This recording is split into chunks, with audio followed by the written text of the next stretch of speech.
keep it running. And with eBay Guaranteed Fit, they'll be the perfect fit every time. Plus, at these prices, well, we're burning rubber, not cash. Keep your ride or die alive at ebaymotors.com. Eligible items only. Exclusions apply.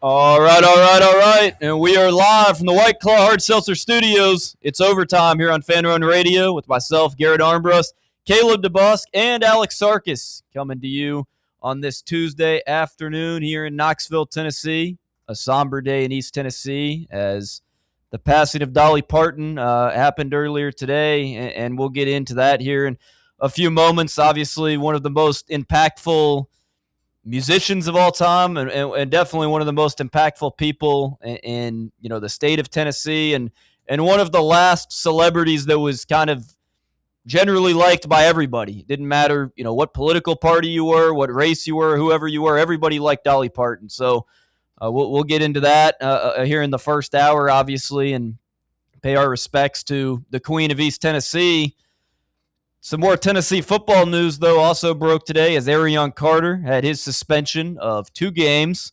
Now only down to 1 game. He'll serve his suspension during the season opener against Furman, but he is good to go against Georgia Tech now. We'll discuss what that means for Tennessee's road chances in Atlanta week 1. And then in hour 2, we'll talk more about some of these college football players that are looking to come back. Well, I guess you should say NFL players that are looking to come back to college football. Another one entered the transfer portal today. And we'll also talk about how this Louisiana TRO has affected college athletics. Because R.J. Lewis, who played basketball at St. John's last season, had signed with the Celtics as an undrafted free agent. He's now eligible to play at LSU this season. We'll talk about the legal aspects of that and how this is going to affect college athletics here in the near future. And then in the second hour, we'll talk about some of our college football sleeper teams that we're looking at this season. Caleb says that he has a team in mind that he really wants to talk about out of the Big 12, so he's going to share some propaganda out of that team. It's not Houston. It's not Houston, but it is another team from the heartland. I have been beating that drum, but it's not Houston. Well, we'll see about that. And then we'll end off segment 2 of hour 2 with some college football week 0 talk, as this will be the only day of the week that we'll have the entire clan of 3 here today. So before we get into the rest of the show, let's welcome in the rest of the guys that are here with us today, beginning with Alex, who's back for his second day of overtime. Alex, we're glad to have you back. How are you doing today, man? Good to be back. Doing great. Second day of overtime. A somber one, Garrett, as you touched on. But, days like this happen, and it's a good day to reflect on Dolly's life and I think everything that she stood for and she did. And I'm sure you guys know a lot more about her than I did. I'm not from this area, you guys being from here. I think she had much more of an impact down here. Definitely had some up north as well, but good day to reflect, and still a good day though, I think. Sure. Caleb, obviously you're an East Tennessee native yourself, Knoxville, Knox County kid, obviously with everything that went on today, obviously I'm sure Dolly Parton, obviously from where you're from, probably as Alex said, a little bit maybe of a bigger part of the East Tennessee life. I mean, myself being from Atlanta, I mean, obviously she's part of everything, and I grew up as a Tennessee fan my entire life. So Dolly Parton has kind of always been intertwined with the University of Tennessee. Obviously, Dollywood, 30 minutes east of here, and everything that she stood for. I mean, heck, you have the Children's Hospital, the Dolly Parton Children's Hospital at the back of the fort. I mean, pretty much a block from where I live. So, I mean, she impacted so many lives throughout her life. And Caleb, obviously, you being an East Tennessee guy that's loved Tennessee and the university your whole life, I'm sure this was something that struck close to you too. Yeah, kind of Dolly was kind of thrusted upon me when I was a child. I grew up going to Dollywood, grew up going up there. She kind of put that East Tennessee region on the map. I mean, if you live in East Tennessee, you know who Dolly is. If you live outside of East Tennessee, you know who Dolly is. So yeah, it's definitely a rough one. My whole family, it went in our family group chat today. Our whole family's kind of pretty upset about it. But I mean, stuff like this happens. Like you said, it feels like Dolly's the last celebrity that was kind of universally liked by everyone. She was a amazing person doing amazing things. She really poured back into her East Tennessee kind of Gatlinburg type community. And yeah, her story is awesome. Growing up in a tiny little house with like 15 people in it, she turns into one of the most famous people out of Tennessee, and then kind of paves the way for women in country music. So yeah, I mean, she lived a long, fulfilling life, and kind of it's a somber day is really just kind of how it is. Yeah, well, as you said, I mean, in music for 60 years, obviously today passing away at the age of 80, but obviously impacts, in the country music industry for decades. And as Matt's saying in the chat, had 25 number one songs on the Billboard country charts, which is just an incredible number. And, even for our generation, I mean, all three of us are kind of in our early 20s. We weren't necessarily around for, the top of her career when she was really releasing a lot of these songs. But even the songs that, she's released, the top ones that we all know, I mean, those are just symbolic of East Tennessee and symbolic of everything. So, I mean, even like I said, even our generation, a generation that was maybe one generation past the generation that listened to her the most, we all knew Dolly Parton. We all knew Dolly Parton songs. I was at the Tennessee game in 2023 that she came to when her and Peyton walked out on the field. And obviously, she's done so many good things, whether it was giving back to hospital relief, disaster relief funds, being at Tennessee football games. Then the thing that she has that a lot of people, I think, don't even know about, that I was not really aware of, and what the family said that they wanted, the public to donate to, is the Dolly Parton Imagination Library. And that a program allows every kid from birth until the age of 5 to be mailed an age-appropriate book to their house once a month for free. And this is something that she's done in partner with Dollywood for 31 years now. This was the 31st year that she'd done it. So, I mean, just helping kids educationally, financially, and as you said, someone that's loved by, pretty much everybody. It doesn't matter what side you fall on, who you vote for, et cetera. I mean, everyone liked Dolly Parton. And I think she was one of those last celebrities of this generation that everyone liked and everyone really had a soft spot in their heart for. I think Dollywood, especially if you have a chance to make it out there, does a really good job with honoring Dolly's legacy. Like, there's not many theme parks, obviously, that are like that were kind of inspired by one person. Sure. Designed by one person. So what a cool thing to have in this part of the country where you can kind of go, and I'm sure we'll see on social media these next couple of days what Dollywood has planned for remembering her and stuff. I know that they just opened a new ride there too. So, probably if you can make it out there, I'm sure they'll have a lot of good stuff going on.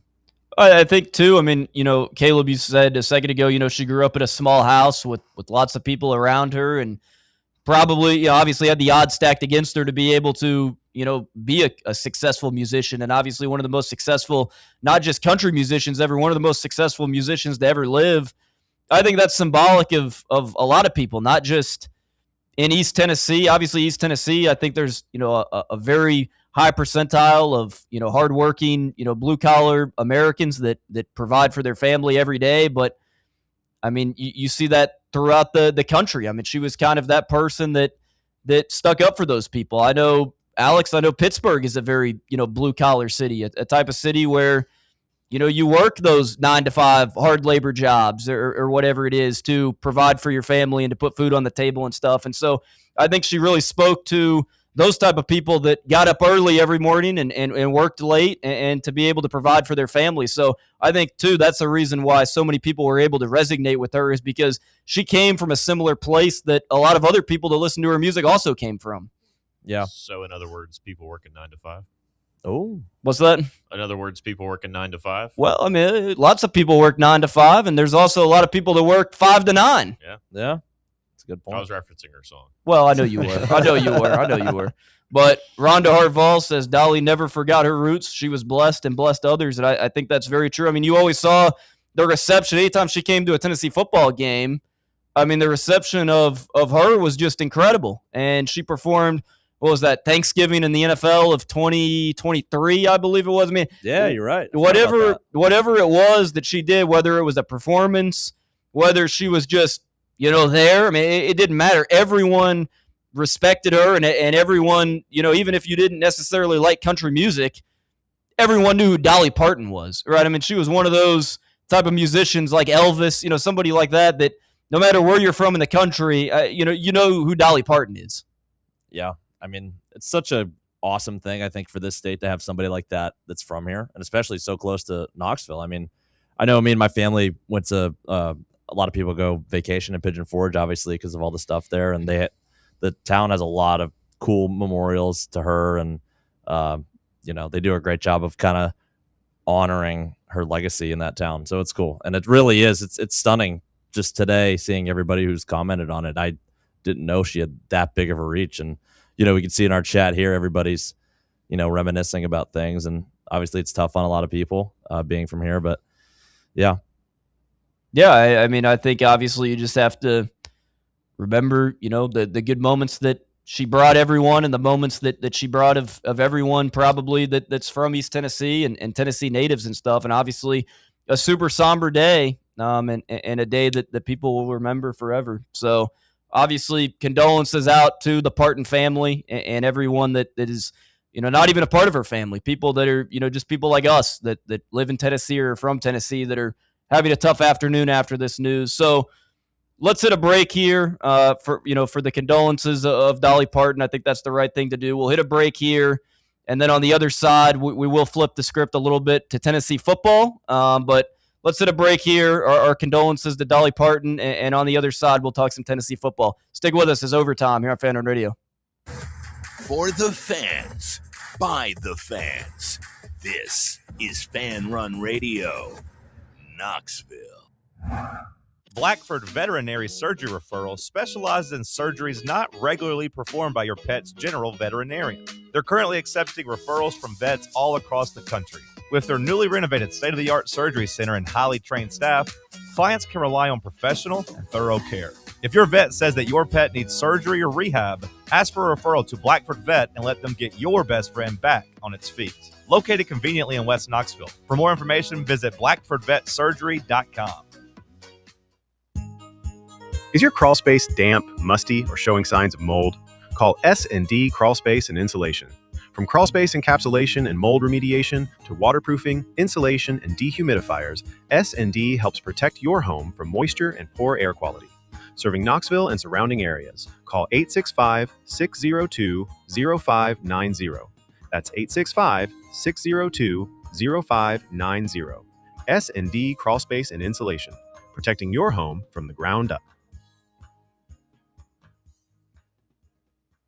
For over 3 years, Crumble Cookies has served the Knoxville area. From Clinton Highway to Parkside Drive, even our friends out in Maryville have reached you, our fans, with the best cookies in the game. This fall, Crumble is gearing up for yet another fantastic season. Whether you're tailgating or looking for a pick-me-up after getting the kids from school, Crumble has you covered. Download the Crumble app to check out this week's rewards and features. And stop on by. Tell them Fan Run sent you, but don't miss the cookies. Golf Envy Farragut is the premier indoor golf experience you've been looking for. And right now they are offering a limited number of founding memberships. Golfers can reserve their spot for just $150 before their September grand opening. Founding members receive 90 days of unlimited guest passes, as well as an exclusive risk-free first month. That's right. Try out Golf Envy with no obligation. Give it 30 days, and if it's not the right fit for what you're looking for, your first month's dues will be refunded. Members will get access to their Golf Zone 2 Vision NX simulator technology, the most realistic simulator on the market, where they can play more than 300 courses and compete in leagues and tournaments with players all across the country. Golf, rain or shine, 24/7, 365. To learn more and become a founding member, visit their website at farragut.golfenvy.com/presale. Working 9 to 5, what a way to make a living, barely getting by. All right, back here on Overtime here on Fan Run Radio, coming back to some 9 to 5 by Dolly Parton. As again, it is a somber day in East Tennessee, but we're going to try to remember her life in a happy way. We'll play some Dolly Parton bumpers as we come back from break throughout the show to show some respects to her and all the great music that she released throughout her 60-year musical career and the artist that she was We will flip the script a little bit, though, to a university, obviously, that she cared about deeply, the University of Tennessee. And Arion Carter, his suspension of 2 games has been lifted to only 1 game now. But it does beg the question, why is it not 0 games? All right, this is a guy that paid for a $420 flight that he reimbursed. We can't say that enough. He reimbursed the money. In January. And, basically said he wasn't going to the NFL draft and withdrew from that process pretty early. And now is not going to be able to play in the Furman game. And I know a lot of people are going to say, well, Garrett, it doesn't really matter. You're going to beat Furman 70-0 anyways, or 70-10 anyways. It doesn't matter. It's the precedence of it. At the end of the day, exactly. It's the precedence of it. A guy is sitting out for his last season of college football because of this ridiculous ruling by the NCAA, right? Daquan Wright didn't work out for the Cleveland Browns, and we'll talk about that in the second hour too. Come on back. You can come on back. Come on back. You can play at LSU. You signed for whatever your signing or whatever your undrafted free agent signing was. Hop on the boat. Hop on back in. Arion Carter, though, $420 flight. Got to suspend you 2 games. We'll get into in a second, the ramifications for what it means when you'll play Georgia Tech. But when you guys hear this, that it goes from 2 games to 1, obviously it's impactful that you get him from Georgia for the Georgia Tech game. It's the game we've talked about. You need that linebacker core to be at full strength, but just how stupid is it that they're still making him sit out the FCS game week 1? It's really bad. I mean, at the end of the day, it's not going to matter because having him for Georgia Tech is going to be ginormous.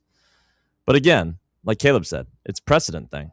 And in this sport, precedent is a huge deal. We've seen that over the years. We've seen that with, all these court cases going back over the last couple of years. It's ginormous. So, he's not going to get the Furman reps, which honestly, again, might not be the worst thing because we remember last year he was dealing with that turf toe injury for, a long time. So not saying that that's still lingering, but, you want to make sure a guy's 100%. So not the worst thing in the world. Probably wouldn't play that much in that game anyway.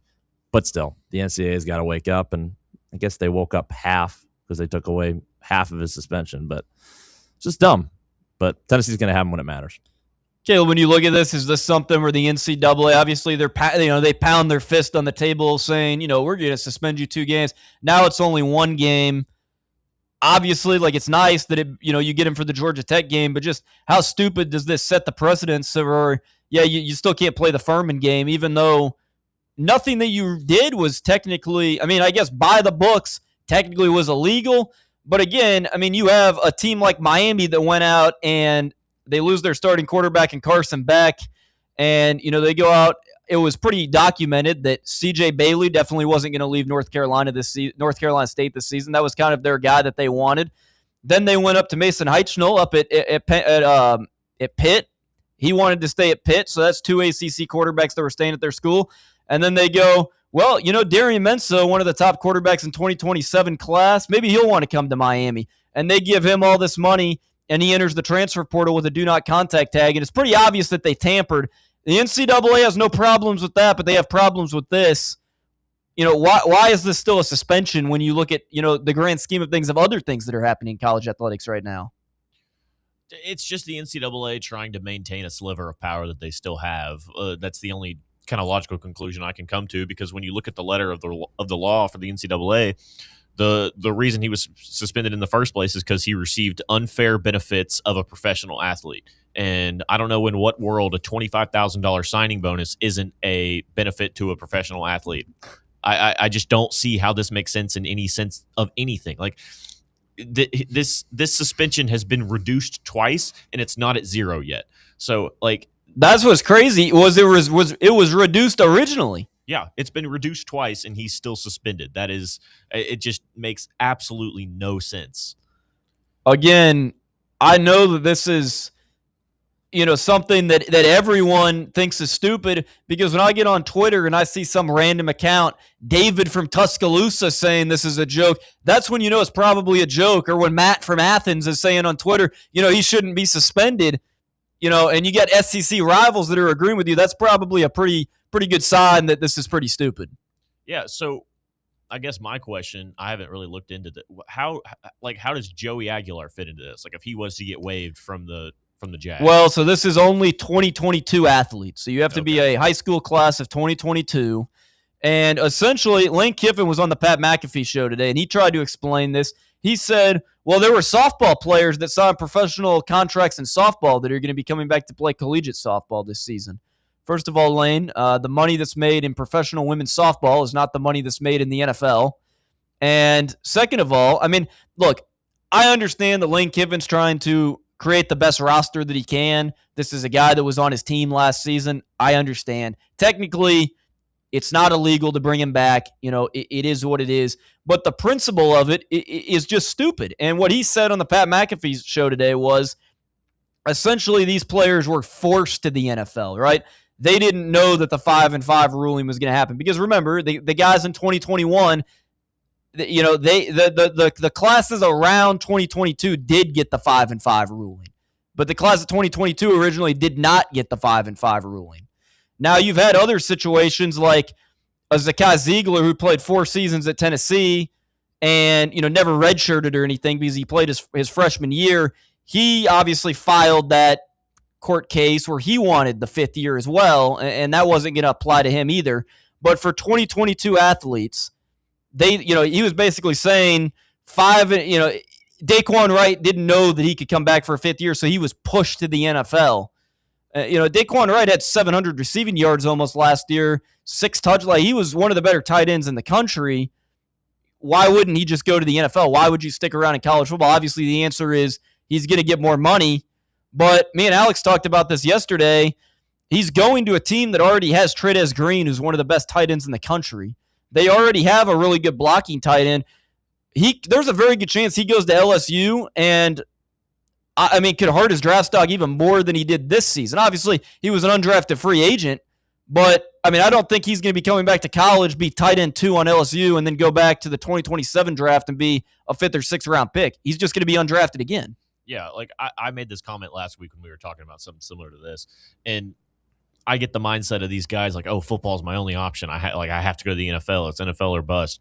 When you're 23, 24, and you're fighting for more eligibility in college and you can't make an NFL roster, it might just be time to go to your hometown and open up your car dealership. Like there's some point in your life that you just kind of got to wrap it up, and maybe football is not the route for you. Or like what you rebutted to, go play in the CFL, go play arena football.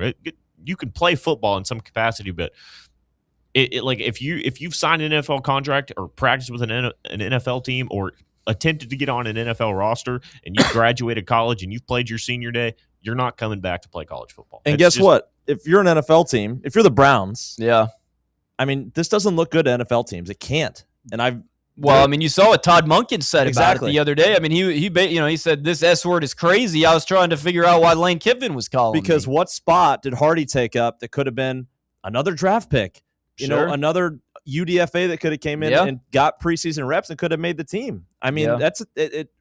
From the NFL side of things, I'd be pretty pissed off if I was the Browns. Or the kid that was supposed, maybe the freshman tight end that, worked really hard all summer, was going to be the backup and then, move into a starting role next season. Yeah. Now he's not playing at all this season because 23-year-old Daquan Wright, or however, I guess he's not that old. He's 22, but still, Daquan Wright, who's already played 4 years of college football at 2 different schools already, Virginia Tech and Ole Miss, is going to come back and steal his spot at LSU. And look, LSU fans can sit there and say that there's nothing wrong with it.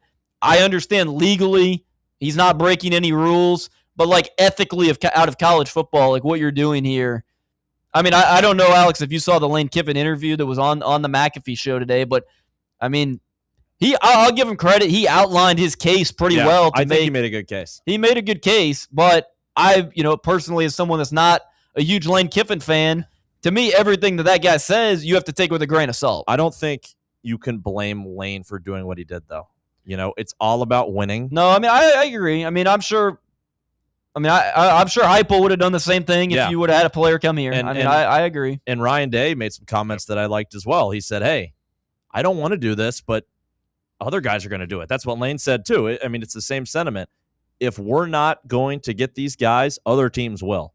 And I mean, as much as we hate it being college football fans, and especially, other teams are going to do this. Sure. And until, the Big Ten obviously came out, we'll talk about that later, but until these conferences or the NCAA does something about it, I mean, it's free range. That's the problem with it being the Wild West. I mean, standards get set, and this is unfortunately one, that's just happened. Well, we can hit on the Big Ten thing right now. I mean, while we're on the subject, Yeah.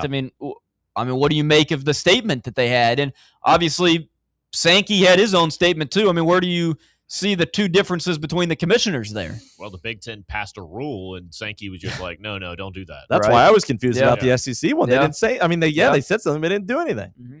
The SEC can do the exact same thing. Literally, they can do that today if they wanted to. Well, Kirby he said today too, I mean, again, maybe Kirby's just saying this, but Kirby did say, our program wouldn't bring in a player like this.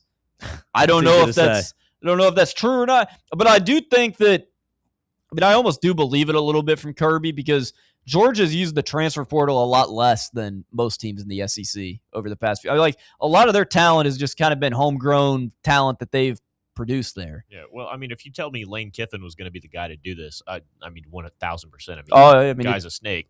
Aligns perfectly. Yeah, that's why I said I didn't really feel bad about Ole Miss during the whole thing, because if you hire a snake, you're going to get bit. But I mean, Lane Kiffin being the face and the front runner of all this it just makes perfect sense, and it just kind of fully encompasses why this should not be a thing. If Lane Kiffin is your number one person carrying water for you, you probably got a problem. Probably what you're doing is not very good.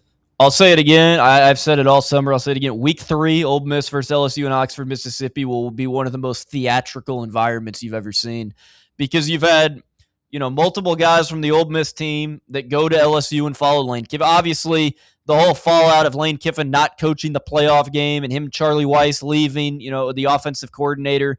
But then you have Kejuan Lacey and Trinidad that say, no, we're going to stay here with Pete Golding.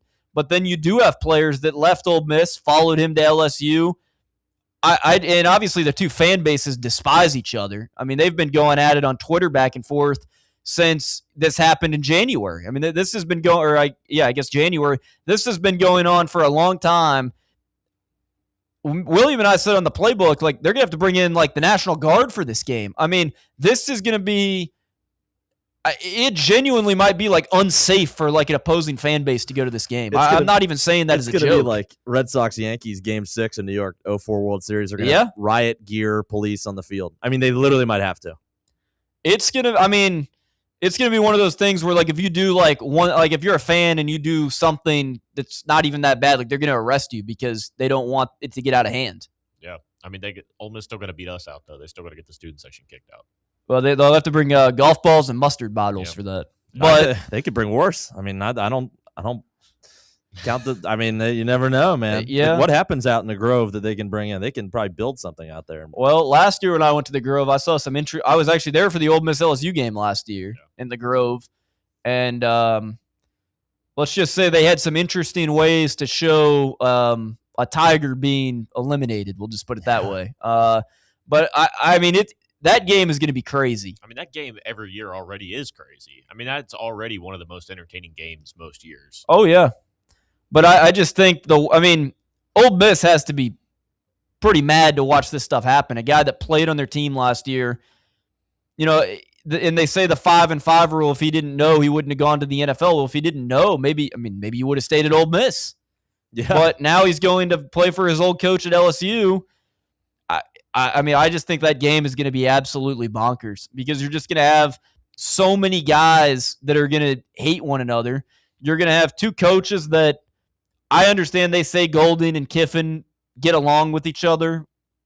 I mean, I still feel like they have a little bit of a fallout there. Yeah, I mean, nobody gets along after something like that. They'll shake hands, I'm sure, before the game. But if Ole Miss wins that game, Lane Kiffin might be walking off the field without shaking anybody's hand. And that's the crazy part to me is, like, this isn't a situation where LSU is just going to be miles better than Ole Miss and they're going to beat the crap. I think Ole Miss is probably going to win this game. And it's in Oxford. This Ole Miss team is really good. I've been beating the Ole Miss drum for like 2 months. This Ole Miss team is really good. Best quarterback in the country? Exactly. Yeah, I mean, I think Ole Miss is still a 9-3, 10-2 team this season. Yeah. I mean, they could regress and go 8-4 if they lose the Louisville game week 1. But, like, I mean, this is still a really good team. Not with Trinidad. I don't think they're going to regress with Trinidad. I think like their roster, their ceiling to me, I don't think I'm not predicting they're going to do this, but I think ceiling for me, I think they can go win a national title if everything goes right. I don't think they're national title good because they didn't win a national title last season. But did we think they were national title good, especially after Lane left last year? Well, here's my thing. As much as I don't like Lane Kiffin, we don't know that Pete Golding is a better coach than Lane Kiffin, right? I mean, Lane Kiffin did it for the entire season. Now, you can make the argument that they won the game against Georgia because Pete Golding, they kicked those field goals in that game. If Kiffin was coaching that game, they would have gone for those on fourth down. They don't get one of those field position flips. Georgia probably wins that game because Lane Kiffin is ultra, he's the most aggressive coach there can be. He'll go for fourth down on his own 25-yard line if he thinks he can get it. Besides Dan Campbell. I think Dan Campbell. Dan Campbell's also very aggressive, but I mean, when you look at college coaches, can you really think of a more aggressive coach? No, I cannot. Than Kiffin? No. I mean, I can't. I mean, Sark can be aggressive sometimes, but not that aggressive. Yeah. I just feel like we're going to have to see, too, what it looks like without Charlie Weiss there. Because Trinidad, look, what he did in the Sugar Bowl against Georgia, that was one of the performances of, a career that you'll see. I mean, what he did in that second half, he pretty much got them back in the game by himself. But at the end of the day, what was Weiss scheming up? Can the new offense do that? And again, they have the pieces, they have the players, but schematically, is it going to look the same as last season? I just don't know. As much as I like Golding, and as much as I'm not a huge fan of Lane Kiffin, I will still give the fact that Lane Kiffin's a good football coach. I just think any team with Trinidad Chambliss on them is bare minimum going to win at least 9 games. Well, I mean, I think they can win 9 games. I'm just pushing back on the fact I don't think they don't have the roster that Oregon or Texas or Indiana, Notre Dame, they don't have a roster like that. No, they're not going to be in any kind of top 2 or top 3 to win the national title odds conversations. But I just think if everything goes right, that's their ceiling. I don't think they have a ceiling. I just think they're that team is going to be that good. If I had to predict them, I would say they're probably going to make it to at least the second round of the playoffs, probably the Final Four. Man, I like Trinidad. I don't know if I'm that ambitious on them, though. That defense is still going to be really good. I mean, if you look at that team before Pete Golding got there, they went 8-4 the year Pete Golding got there. Then the year after they went 10-2. And before Pete Golding got there, Ole Miss was just they were kind of like us. Before we beat Bama, they were really good offense, but defense sucked. And they were just kind of that kind of novelty team. They have a brutal schedule though, dude. They play Louisville week 1, which Jeff Brom is an underdog. Louisville can win that game outright. I think Ole Miss wins, but it's possible. They play LSU week 3, obviously. The lowest ticket price to get in that game right now, according to ESPN, $558. Then they go at Florida, which they have a better roster than Florida, but playing in the swamp, especially if that's a night game, you could lose that. Then they play a couple weeks later at Texas. I don't think they're winning that game. Then they play Georgia and Oklahoma back-to-back weeks.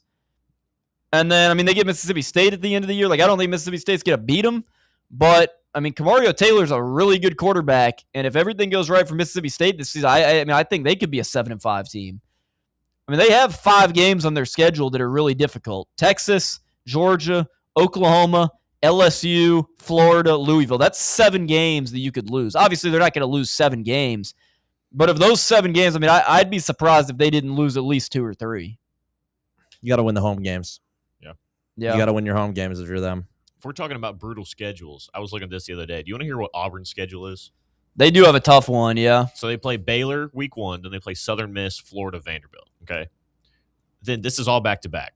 They play Tennessee, Georgia, LSU, Ole Miss. Georgia and Ole Miss are both on the road, and they have the bye week after us. So they go to Georgia, LSU at home, then to Ole Miss 3 weeks in a row. Can we talk about Georgia's schedule for a second? Because I understand the argument of, obviously their schedule is going to look easier on paper than other teams because they're one of the best teams. So they're favored to beat these 25th, 20th ranked teams that may be a tough game for other opponents. But out of conference schedule includes Tennessee State, or they play Western Kentucky. A solid Conference USA team, but they're going to beat them, obviously.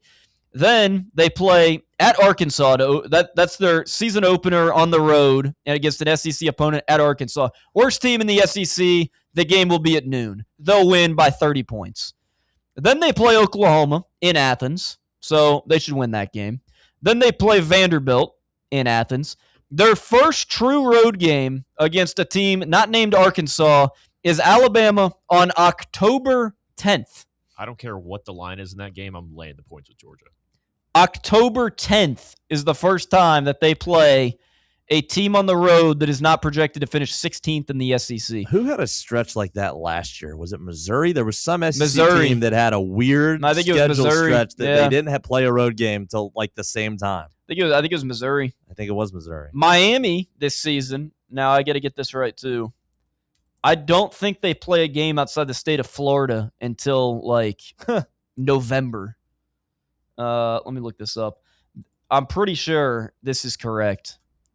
Or maybe they play. Let's see. No, that's not correct. Maybe that was last season they did that. They play at Stanford. Yeah, they play at Stanford week 1. Which, like, come on though. I mean, I understand they travel across the country, but Yeah, it's they're gonna beat the Stanford. crap out of Stanford. The ticket price to get into that game is $22. That shows you where the Stanford football program is right now. But I mean, I think schedule draw is massive in college football because I mean, you look at a team like Georgia. I mean, they don't really play a true game until October 10th. Yeah, no, they don't. They avoided Texas and they avoided LSU, and then they got to play Missouri, South Carolina, Arkansas, and Vanderbilt as their.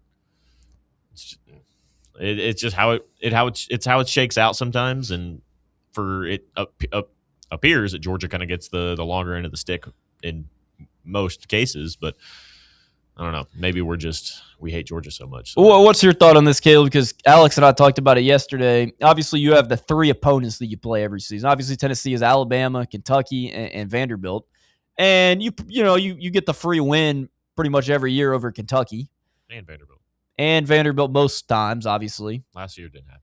Last year it did not happen, but Alex and I were saying we like the Florida rivalry better. I understand the Kentucky game goes back further. You know, Lexington to Knoxville is a lot closer than Knoxville to Gainesville. You know, it's a border state rivalry. But the Tennessee-Florida game, like, I understand, like, we've lost a lot of games in the last 2 decades against the – to me, that's always one of the most fun games on the schedule, though. I like that game more than the Kentucky game. And I know a lot of people are going to come at me and say, well, you know, the Kentucky-Tennessee rivalry goes back so long. You have the rivalry trophy and everything. But I would rather play Florida every single season than I would Kentucky. Yes. I don't agree, but I see where you're coming from because I literally actually just like 2 days ago I went back and watched the rerun of the 25 last year's game against Florida where Chris Fowler said that we're putting a beat down on the Gators, and I think I rewatched that about 13 times. I just love beating the crap out of Kentucky every year. It's like I love it. I love it so much. It's not a rivalry, you guys. Well, Tennessee leads the series 86-26. That's not competitive. It's not a competitive rivalry, but it is a rivalry in the aspect of. Yes, but like I don't know, man. You want to play competitive, right? That's what makes the sport. I mean, I agree. That's why I want to play Florida. Like I said, Tennessee trails 23. Tennessee's 23-32 against Florida. So I mean, that's way more. I mean, 86-26, man. I know. I mean, you've been their old. You know, I mean, you've been their biggest. You know, their big brother. But you've already got, I mean, besides last year, you've got a little brother in Vanderbilt that you can beat up on every year. You shouldn't have 2 teams that you beat up on. But, like, have y'all not seen the video of those Kentucky fans last year where they're like, before they fired Stoops, and they're just like, we just can't beat Tennessee. Like that is a good video. That's one of my favorite videos, I think, on the internet. Well, to me, you used to have the beer barrel trophy that you did back in the 90s. Yeah, which we should still have. That hasn't been around in like almost 30 years now. Like they haven't done it since like 99 or 2000. Like if you brought that back, maybe, but I just feel like if you're not playing for a rivalry trophy like that and you've taken the lead over them by so many games, I mean, they would have to win every game for the next 45 seasons to catch up. Kentucky has 4 wins in this series in the last like 45 years. Yep. Yeah, that's absurd. Last time, the year that they went 10-2, and then the last time they won a game was 2020, so COVID. Yeah. When did they beat the crap out of us in 2020? Yeah. What was the year they went 10-2? It was Well, it even wasn't like 2022, dude, they came in ranked, and Will Levis threw like 4 interceptions. to Danico Slaughter. If Yeah. you throw a pick to Danico Slaughter, you should probably quit football. Steeler legend. I do want to hit on this real quick before we hit the break. SEC news. Jared Curtis obviously loses the QB1 battle at Vanderbilt. That made my day. That made What were your thoughts on that? He sucks. How do you lose? He literally had the job handed to him on a platter. Well, the Blaze guy that won the job, he's got a tough last name to say. Berlowitz, I think. Berlowitz, is that how you say it? I think so. Played at New Mexico State, was with Tim Beck, who was the not the Tim Beck that was at Coastal Carolina and is now at South Florida, but the Tim Beck that was the offensive coordinator at New Mexico State, who's now at Vanderbilt and works on the offensive side of the ball, obviously there. He was the backup to Pavia there and was under the same, OC. So he comes to Vanderbilt now. So I understand like how he won the job, but at the end of the day, Jared Curtis came to Vanderbilt because he thought he was going to be QB1. That's why he didn't go to Georgia. And Pavia helped flip them there. Yeah, and now he's got to be livid. That's crazy. Oh, yeah, I would. What made this funnier was like a couple months ago, there was somebody put out some tweet that was since 2000, it was every 5-star quarterback to come out of each state and where they went to school. Yeah. And all the Vandy fans were in the comments talking about Jared Curtis, and they, for some reason, I thought Vandy kids were smart, but they couldn't understand that the only reason that we didn't recruit him is because we had the former number 1 overall player in the class in Faison Brandon, who's now our starting quarterback. That just made my day. Any negativity towards Vanderbilt just really makes me really happy. Maybe this guy is good because I feel like if he beat out Jared Curtis, like he actually has to be a solid quarterback. I was following this pretty closely. Like we talked about this when we were talking about our QB battles. This was probably like the most interesting QB battle to me, outside of UNLV, but that's a different story. Like from what I heard, Jared Curtis lost the job. Like Berlowitz did not win the job. Curtis lost the job. He played because Diego Pavia tweeted about this earlier. Yeah, he played in the Conference USA Championship game in 2023 when they played Liberty. They lost 49-35. Obviously, he didn't play the whole game, but he went 10 of 19 with 134 passing yards, a touchdown, and an interception. Rushed for 36 yards. Those were the only snaps that he took during the 2023 season.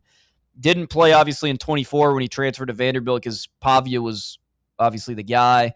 And then last season as QB2, he played sparingly. He went 9 of 17. He had a touchdown and then had 11 carries, 81 rushing yards, 7.4 yards per carry. So he seems like he's like kind of he can run the ball and throw the ball. Obviously, it's a limited sample size, but like against Kentucky, he went 4 or 5 for 27 yards. 4 or 5 for, where is it? 55 yards. Long pass was 27. Yeah. So I feel like he's got game. Yeah. He was just behind Pavia, which, whether you like Pavia or not, he was a good college quarterback. There's no shame necessarily in sitting behind him when you also transferred from New Mexico State. Yeah, I think Vandy was just trying to give us our yearly quarterback battle shakeup because literally every other SEC quarterback battle went exactly Alabama named Keelan Russell, Florida gets Philo, and then we named Faison, and then we just needed a curveball in there, and I guess Vandy wanted to give it to us. Well, they sure gave us one. Do you want a baseball mini bombshell right now? Sure. But we can tease it and come back with it after break. No, we got a few minutes. We can hit it. All right. According to Mike Wilson, okay, Reese Chapman is rejoining Tennessee baseball as a student assistant coach. He is seeking an injunction, which would grant him a 5th year to play for Tennessee. That would be something. What really ever happened? Because he even never got like picked up by anybody, right? I don't believe so. And that would make sense why he's returning as an assistant coach. Well, because he graduated high school in 2022, didn't he? Yeah, I believe so. So he would be, He could apply for one of these 5 and 5. Now, I don't know. Maybe I'm going to hurt people's feelings when I say this, and Tennessee fans, I love Reese Chapman. I love what he did for the University of Tennessee.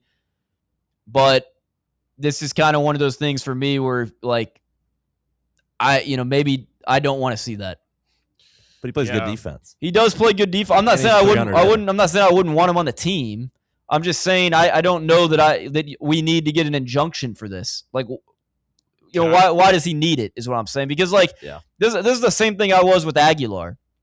love Aguilar. Love what Joey Aguilar did for the University of Tennessee. If he didn't come from UCLA, we wouldn't have had a quarterback really last season. He saved our season last year. Yeah. Played really good.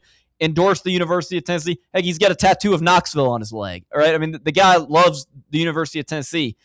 At the end of the day, he's 25 years old. I don't think 25-year-olds should be playing college football.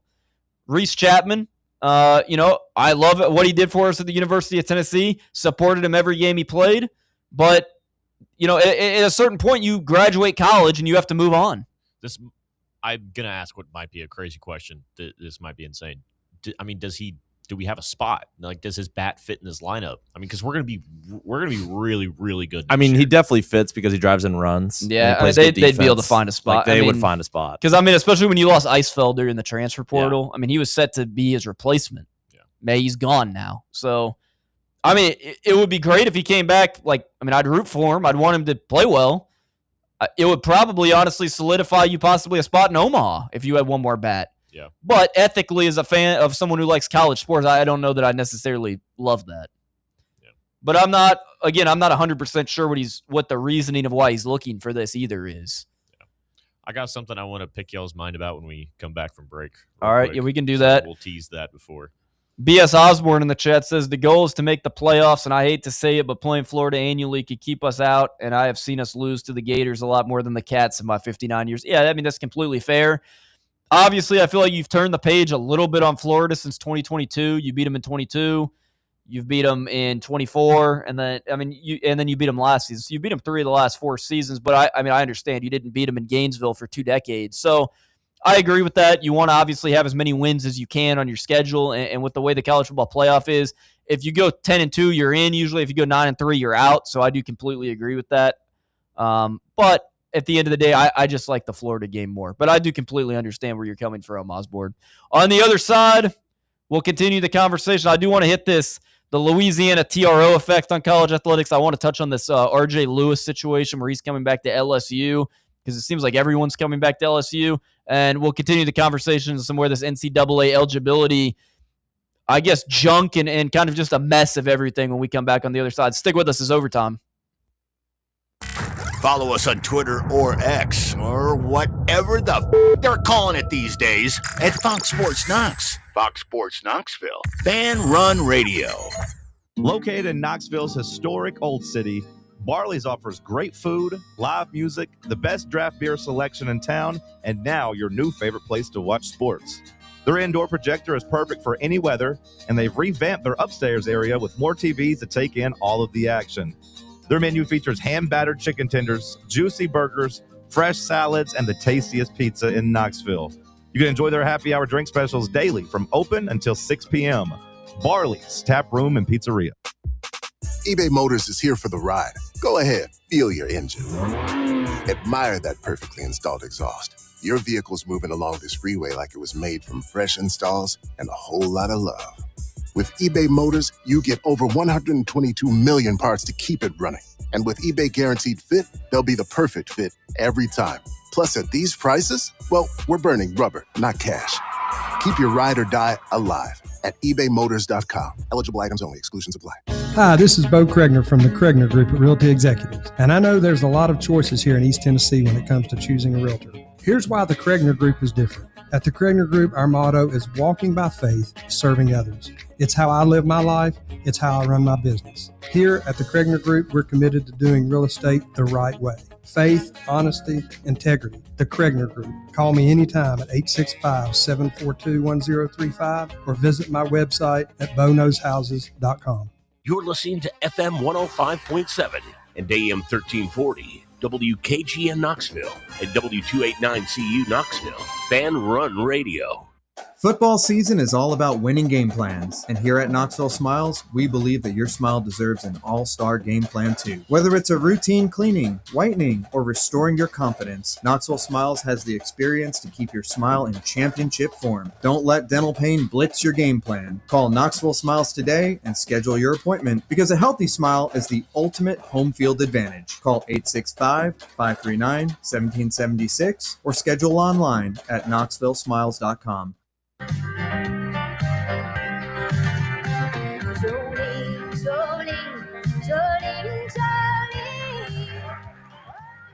All right, back here on Overtime, continuing the Dolly Parton bumpers as we come back there with Jolene as we continue the conversation here on these NCAA and just college athletic kind of mess that we're in right now that, continues to get worse every day. I guess we can finish that and say, what were you going to hit on that you wanted to hit before the break, Caleb? Tommy Castellanos, yeah, however you want to Thomas say it. Castellanos. He is in the NCAA transfer portal as of 4 days ago. Yeah. Everybody knows that. But Right. Texas Tech apparently has their eyes on him. I kind of figured Castellanos would go there. Obviously, I just want to know what y'all think of Texas Tech if he ends up being their starting quarterback. well, he's not going to be their starting quarterback. Will Hammond's going to be their starting quarterback, and if he goes and plays there, he's going to probably look, he's uber athletic. He doesn't really have a good arm. He's never really had a good arm throughout his entire career. He's been kind of a really good runner, and he's just an athlete. He's played a couple different positions throughout his career. So if he went there, I think they would either bring him in for run packages, and he'd be Justin Fields action, something like that. Or a lot of people have said, if he would have made an NFL roster, they were going to flip him to a tight end or a wide receiver. So he's not going to take over Will Hammond's starting job, obviously, right before the season. But it would be interesting to see what he would look like offensively, not as a quarterback as another position, or if he did play quarterback, just having like the run packages. Because like I said, he's uber athletic.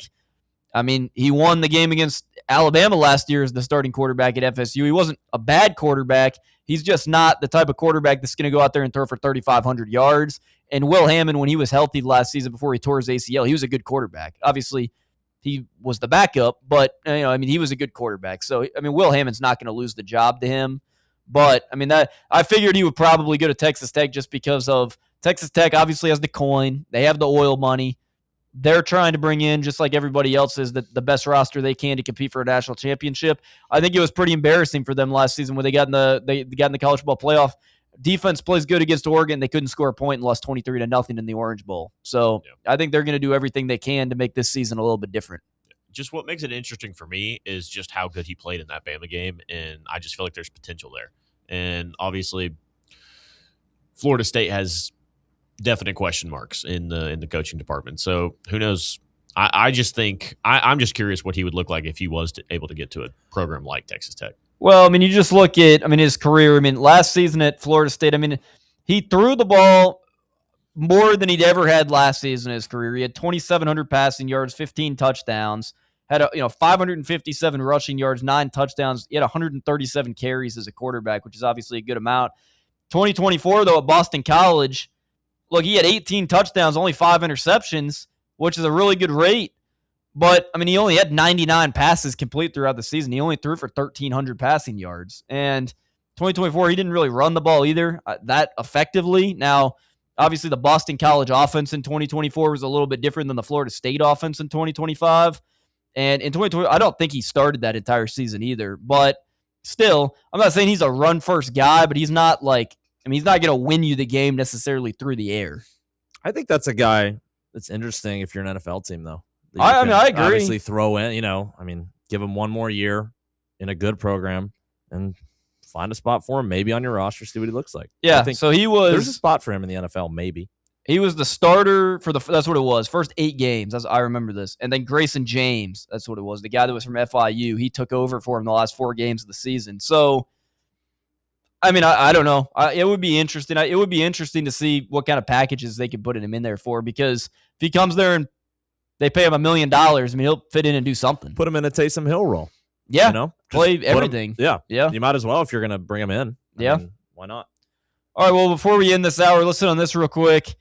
Obviously, I was talking about the Louisiana TRO, how this has kind of affected college athletics. The judge in Louisiana, I believe she said that 16 players were eligible to come, back and play college sports.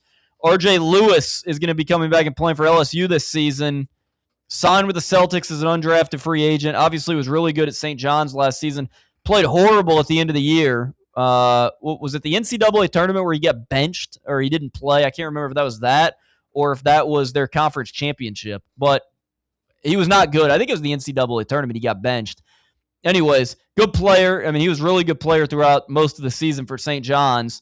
was with the Celtics for, a cup of coffee, and now he's back in college basketball, and he's going to play for LSU this season.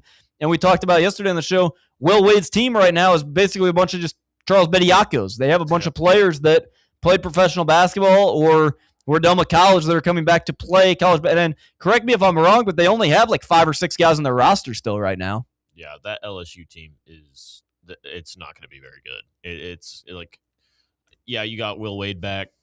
Will Wade, he did what he did with LSU in the past. That LSU team this year is not going to be good at all. I think any program with Will Wade as their college basketball coach and Lane Kiffin as their football coach, I think they're going to win some games with those two guys, but they're also not going to be very well liked by the rest of the country. That's just a really bad combo. I don't know if we've ever seen a worse combo, honestly. And I don't know that Mulkey, their women's basketball coach, is necessarily the most loved woman's coach either. Think about Kim Mulkey. Yeah, she's probably outside of what's UConn's. Gino. Outside of Gino, she's probably the worst. I mean, I don't think she's like horrible, but she does kind of have like that main character vibe to her a lot. Yeah. Crazy outfits and all that. Yeah. But like I said, it's like a women's basketball thing. I mean, it kind of is, but like when she sat, like, what was that? When she like walked Lane Kiffin in for like the basketball game, like right after he's named as like the LSU kid, like it just. Everything over there just seems to be so theatrical. But that's what they want, man. I'm telling you. They're doing a really good job of it. They're doing a good job. They're doing a really good job. Hey, if they win, if they start winning, they'll shut me up. I'll be quiet. Well, according to the LSU website and their men's basketball 26-27 roster page, they have 4 guys listed. Who are the other guys that came back to their team real quick? They got I don't know how to pronounce Mohamed Diabate. Yep. Yeah, and then Austin Nunez, Abdi Bashir Jr., and then Divine, and I'm not even going to try to say his last name. So they did have some guys, I guess, that were trying to go pro that didn't actually get to be able to come back there. But so if he ends up being at LSU, they can court a team. I mean, this guy was the Big East Player of the Year last season. Oh yeah, I mean, he was good. I mean, if you paid attention to college basketball last year, RJ Lewis was really good outside of the end of the season. Yeah, St. John's kind of did what they did in the tournament, but yeah, I mean, St. John's all year was a really good team. Yeah. All right, on the other side, we'll flip to some more college football. We'll talk our college football sleepers, and we'll preview the loaded Week 0 slate, which we're excited to watch this weekend. Stick with us. Overtime here on Fan Radio. What's the difference between an ordinary EV and a Mercedes-Benz EV? The feeling. Electric is what gets you there. Mercedes-Benz is what moves you in ways no other automaker can. Feel the freedom of the superbly versatile 7-seater EQB. Revel in the inspired, customizable comfort of the EQE sedan. Sense the brilliant intelligence of the EQE SUV. Discover the boundless capability of the EQS SUV. And luxuriate in the flagship meets spaceship magnificence of the EQS sedan. Every Mercedes-Benz electric vehicle offers the very latest MBUX voice-activated AI software, as well as remote access to a whole host of functions via the Mercedes Me Connect app. The vehicle's electric, the feeling all Mercedes, the choice all yours. Test drive a Mercedes-Benz electric today at your local dealer or learn more at mbusa.com/EQ.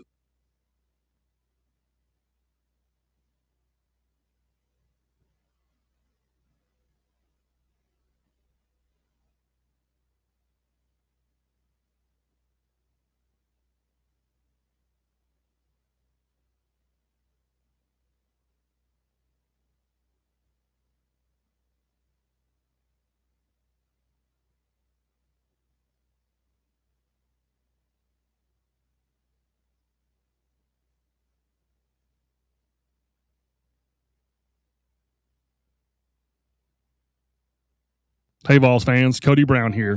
I grew up right here in Tennessee and know what it means when someone says, I've got your back. That's why you can trust Farm Bureau Insurance of Tennessee. Whether it's your home, your vehicle, your family's future, or the business you built from the ground up, we will show up for all of your insurance needs. We are Tennesseans who understand what matters, which is doing right by you. Insurance is not all about just paperwork and policies, but it's about the people we insure every day. So if you want insurance that hits home, give me a call at 865-992-3871. Go Vols. Today, we raise a glass of Jameson Irish whiskey to the sport of football. Hear, hear! To Gaelic football, Born in Ireland in 1885 in its thrilling blend of soccer, rugby, and basketball. On a massive field, 15 players kick or hand pass a round ball that scored points over a bar or into a net. No pads, no helmet, no sense. Hear, hear! To college football, which kicked off in 1869 when Rutgers beat Princeton 6-4 in the Battle of New Jersey. With 11 players and helmets and pads, teams battle on a 100-yard gridiron with explosive pass plays and hard-hitting tackles. Unless you're called for targeting. Hear, hear! Since 1780, Jameson Irish whiskey has been enjoyed by sports fans all around the globe. Whether your football is Gaelic, American, or even soccer, we can all agree on super smooth Jameson Irish whiskey. Hear, hear!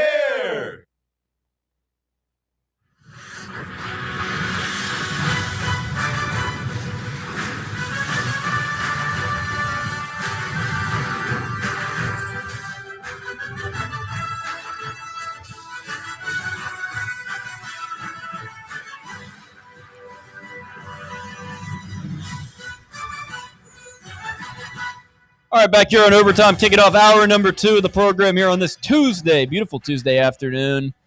A somber day, though, in East Tennessee as we continue to commemorate the life of Dolly Parton today and also talk Tennessee football in the first hour as we talked about Arion Carter's suspension being lifted from 2 games to 1 game. Should be 0 games, but you know how things roll in college sports these days. They don't exactly make sense. And then we talked about that Louisiana TRO and how it affected some of these other athletes that are filing injunctions and trying to come back to college sports. Reese Chapman sounds like he's going to be trying to, get an injunction here to play on the Tennessee baseball team. I saw on Twitter at the break, it said we have 1 spot left open. Him being a student manager would allow him to continue taking classes, I guess. So I'm not exactly sure how that necessarily works. That's going to have to be a story that we're going to have to just keep up with a little bit more. But when does I guess you would know, Alex, when does the fall, when do they start fall practice and everything? Normally it's around this time, I believe. Is it really this early? No, maybe it's a little bit less. We've never covered fall practice. Okay. Because I know they'll do like the inter squad scrimmage games in like October. So obviously the whole Tony thing last year kind of happened at the end of all that. Yeah. So I think it starts maybe September. Late September, okay, I think. So, if he does get this, if he gets lawyered up and takes this to court, he could get the injunction possibly, before, definitely before the season starts. Yeah. Just got to go to a different judge then. Well, I don't, he's got to get a better lawyer than Joey Aguilar. Yeah, was a lawyer. I could have done better as his lawyer. I understand, though, the judge, they have to uphold, the United States law, so, I'm just saying as the lawyer, you can't sit there and say, well, I'm a Tennessee fan, so I'm going to grant the guy, the relief to be able to play because, I'm a Tennessee alum or something. I'm not saying that doesn't happen. It's definitely happened in some of these cases. I'm just saying I don't necessarily think that it was the judge's fault. I think Aguilar's lawyer just didn't do a very good job of exemplifying what he was trying to get out of the case. Did not. Were you in here that day when we were watching? Yeah, we were all. Me, John, we were all out there watching. We were like, what is this guy doing right now? The chat was going crazy because he was just. People were like, what is he saying? Remember the one time when the guy was zoning out and Aguilar tap him on the shoulder like, hey, he's up there, man, and the guy dude, come on, lock in a little bit. You're the guy's lawyer. It's like Better Call Saul before he started working with what's the dude's name? Heisenberg. That's what I'm going to call him. Well, we'll continue the college football conversations. We have some college football sleepers around the nation. We'll go around and give 2 sleepers. Each of us will have 2 sleepers. Ooh, I get 2. You get 2. We'll start with you. You wanted the segment today, so I'll let you spread your Kansas State propaganda first. Whoa, you okay? Kind of stole it a little bit. Yeah, my team's Kansas State. I love Kansas State. Avery Johnson. I love Avery Johnson. He threw for 2,300 yards last year.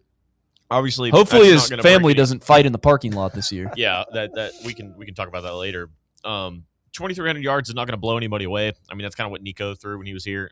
I feel like anything over 2,000 yards is respectable, but you want to be at least at 3,000. But he only threw 6 interceptions last year, threw 18 touchdowns. They're returning a receiver in Jaron Tibbs who almost 600 yards last year, and then they're returning a 900 900-yard rusher, almost 1,000-yard rusher. I don't think they're going to win the Big 12 or anything, but just based off their schedule alone, the hardest game they play is going to be Houston at home. I think they can. I think if things go right, they can play for a Big 12 title, and I think they can beat Houston at home. I think this Kansas State team is good. I really, really like this Kansas State team, and I think, honestly, the most overlooked matchup this year for all of college football is probably that game at home against Houston. I think that's going to be equally as big of a game for both of them.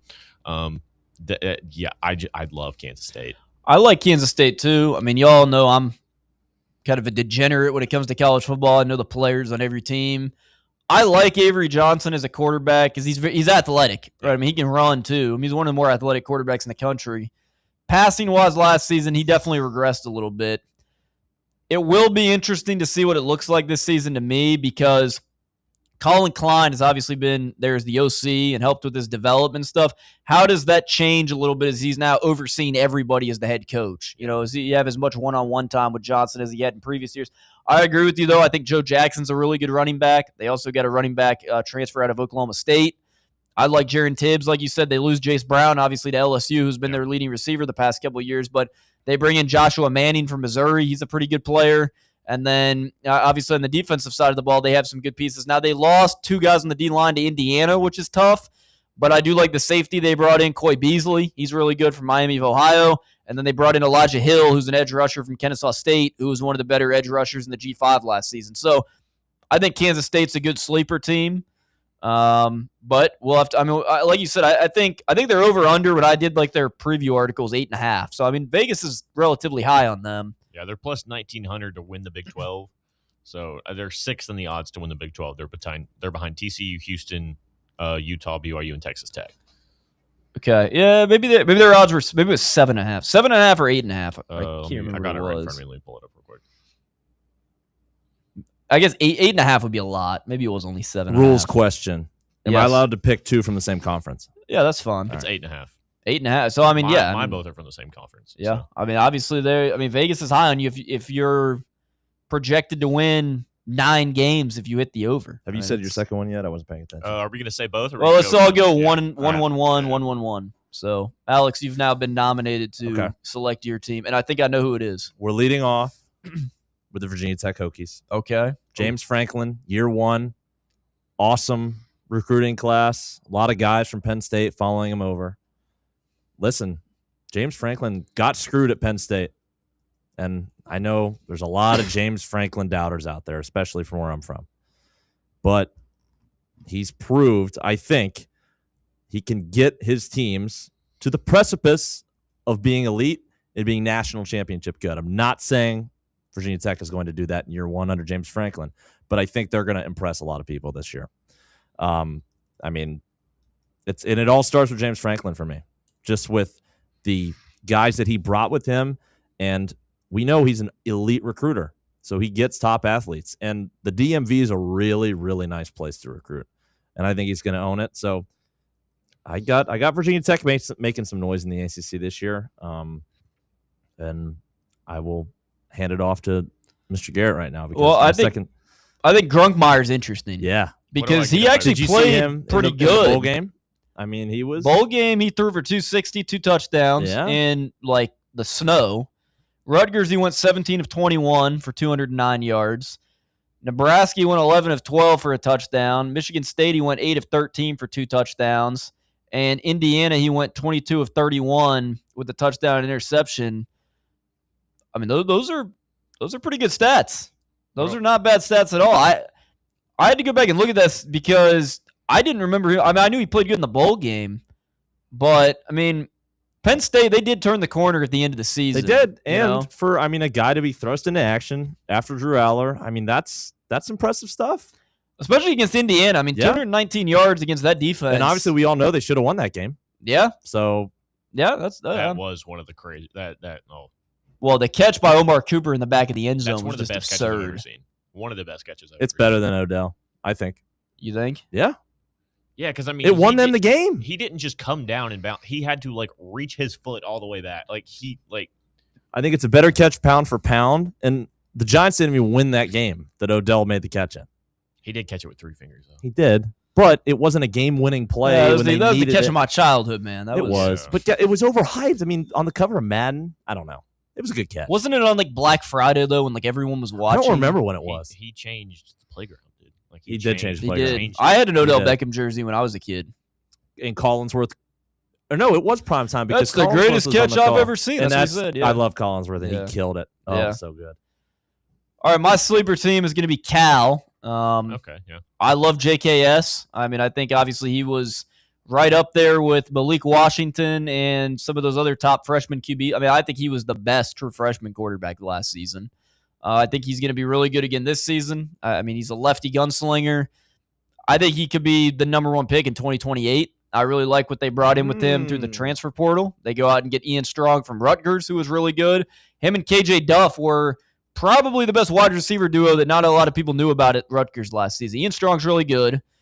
They went out and they got Dorian Thomas, who comes over from New Mexico. He was one of the better tight ends in the country last season. They go out and get Chase Hendricks from University of Ohio out of the MAC. He was really good last season. And they went out and got Adam Muhammad, who was the running back at Washington last season, who was Jonah Coleman's backup, but was still really good. I like the hire of Tosh Lupoy. I think he's going to be a really good coach in the future there. I am a little bit concerned with some of the pieces that they lost. They lost one of their linebackers to BYU. They had a couple pieces that they lost there. But I think Cal is still a team that can make noise in the ACC. Cal is going to be my first sleeper. I think that Cal UCLA game week 1, the night game at like 10:30 at night, it's going to be a great game. And then week 4 against UNLV is going to be, or maybe that's week 5 is going to be a great game. We'll know how good they are when Clemson travels out there week 4. It's going to be a night game. It's going to be, Pac-12, ACC after dark. Clemson, I think, is going to be an improved team this season. We'll see what Cal looks like against them. I think UCLA is going to be an improved team this season. We'll see what they look like week 1 in Berkeley. So I'm buying a lot of JKS stock. I really like Cal this season. I think they have an argument to be like on the fringe of being ranked preseason. Yeah.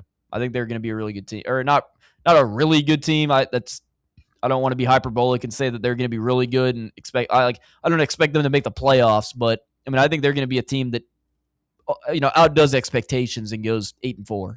Yeah. Are we ready for my second team? Go for it. So I could go the route of the drum I've been beating, which was Louisville, but Louisville's picked to number 2 odds to win the ACC, so I don't think Louisville's much of a sleeper as much as I love them.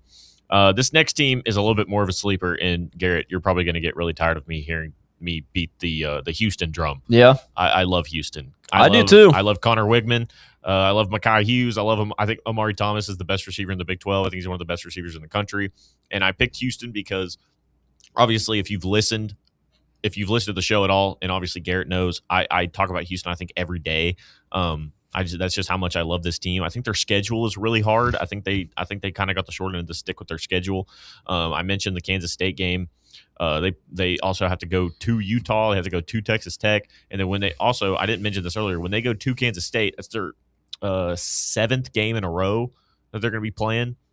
So that's not good either. But I think that game against Texas Tech is probably going to be, I wouldn't say the biggest game in program history, but it's up there. I mean, obviously the Oklahoma game in 2016 and then the Louisville game in 2016 was it 2016? Lamar Jackson? Lamar, yeah, that was 16. When they beat Louisville at home, and obviously they beat Oklahoma, they were ranked number 3.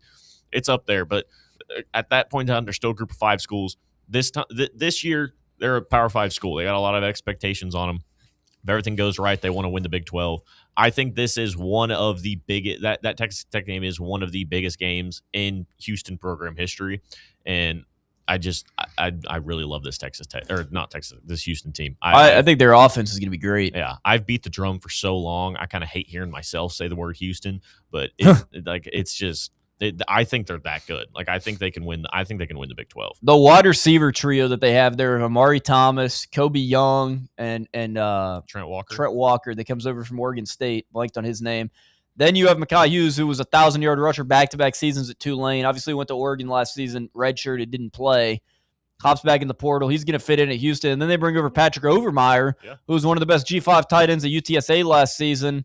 Defense will be the question, but they return a lot of the pieces in their secondary. Yeah. And I think Willie Fritz is a really good coach. Everywhere he's been, he's won, and he's winning at Houston right now. I like the Houston pick. And say what you want about Connor Wigman. I mean, he threw for 2,700 yards last year, threw 25 touchdowns, only 9. No, he was really good. Yeah. I mean, he's resurrected his career from what he was at Texas A&M. That's for sure. Yeah. Alex, do I get bonus points if I guess what your next team is?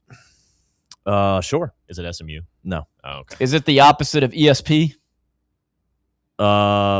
There's actually an ESP term that there's no wait. Okay, there's ESP. I'm talking about the Pitt version. Yes, the Pitt version. The Pitt. Yes. Why'd you say opposite though? That didn't make any sense. Well, the opposite of Pitt is West Virginia. Well, it's not West Virginia. It's the opposite of West Virginia, and it's ESP. This is my next one. But we have breaking news. What is this? 17 minutes ago. Okay. The SEC released a statement. Okay. Following meetings with the presidents, chancellors, and athletics directors of the Southeastern Conference, the SEC will enforce the following policy. An SEC institution is not permitted to have an athlete on its roster who has previously declared for the NFL, NBA, or WNBA draft and did not appropriately withdraw, signed a contract with an NFL or other professional football league, NBA, G League, or WNBA or affiliate team, or been listed on an NFL or other professional football league, NBA, G League, or WNBA roster. So LSU will not have a basketball team this year as well. No, well, here's where the things get dicey is because the Big 12 said that Brendan Sorsby wasn't allowed to play this season, and he got an injunction. So what is stopping these players from getting injunctions? I think there's a difference with conferences being able to enforce their rules versus the NCAA. But didn't the Big 12, though, said that Brendan Sorsby wasn't allowed to play? Yeah, but I feel like the SEC probably has more airtight bylaws than the Big 12 does. I don't know. I still don't know that you're necessarily going to be able to enforce that if you get an injunction. But can they enforce it like the Big 10 did? I mean, these are all questions that we don't know because we've never seen this before. I mean, I know it's tough to say because if Brendan Sorsby can get an injunction, anybody can. But I mean, who's going to grant a guy an injunction if he's received a signing bonus of $25,000? He's catching passes with Deshaun Watson in preseason game. Yeah, I like what judge is going to grant that? Like, I'll eat my words if there's a judge that grants it, but like, and obviously it's hard to like I said, it's hard to say that with if Brendan Sorsby can get one, but I mean, who's going to grant this guy an injunction? Probably an LSU alumni. I mean, I can see it. This really just screws over LSU as a whole. I mean, I don't know how much their season is going to be affected by Jaquan Wright. I don't think that's going to torpedo their season at all. I think they're going to be just as good. He probably wasn't going to play that much, but they really might not have a basketball team. They'll find a way somehow, but they're going to be putting Pike kids out there to play basketball. The intramural fraternity team that won the intramural championship, they get to field the team. Literally, be the shortest team in college basketball history. It's going to be the dudes that they practice, that they have the women's team practice against. That's who they're going to sign. Yeah, the scout team. Maybe the managers can play. Yeah. They do manager games all across the country. Some of the managers actually have some game. Some of them do. Yeah. UT played in the managers Final Four not too long ago. I don't think managers, though. I don't think too many 6'8", 6'9" managers exist, though, which would be the problem for them. The fine print of this statement says the commissioner is authorized. Very vague from the SEC as usual. The commissioner is authorized to enforce this expectation with penalties against member institutions. Ooh. Well, I still just don't know that they're necessarily going to be able to do anything. This is so stupid.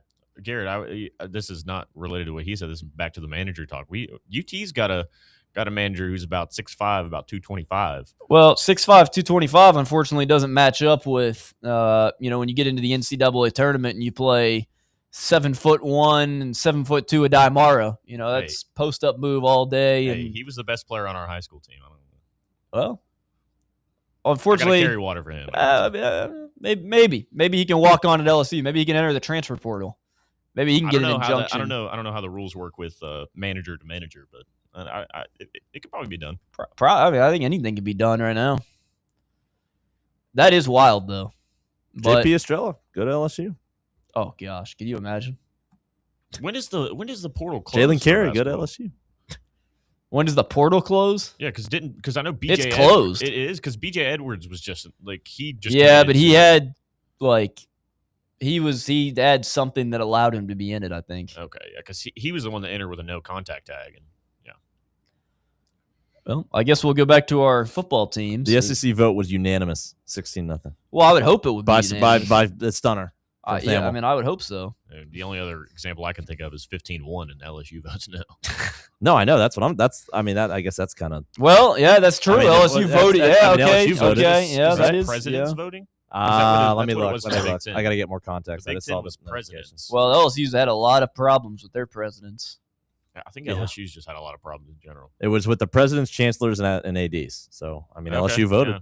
So Lane Kiffin didn't have a say. Chris Griffith says, can't the SEC enforce this simple by just not validating any wins by professional players on college rosters? I mean, I guess they hypothetically could, but yeah, but the issue still stands of, injunctions and enforcement. I mean, that's the issue here. The SEC can rule whatever they want. It's just the enforcement problem, and what can an injunction do against that? I just think I don't know. Obviously, we've never seen any of this before. This is all. I mean, this isn't something that's happened before. This is all new, information and things that are happening to anybody that covers college sports. Next time something goes wrong, just for me, I'm just gonna go get an injunction. I mean, why wouldn't you? Just go get an injunction. Arrested, injunction. If I don't get a job, injunction. Injunction. This is like getting promoted and then coming back to your old job and saying, "Let me back in." They don't let you back in. Maybe I just won't go to class this summer or this semester. I'll fail, and then right before I graduate, I'll just go get an injunction, and then I'll graduate.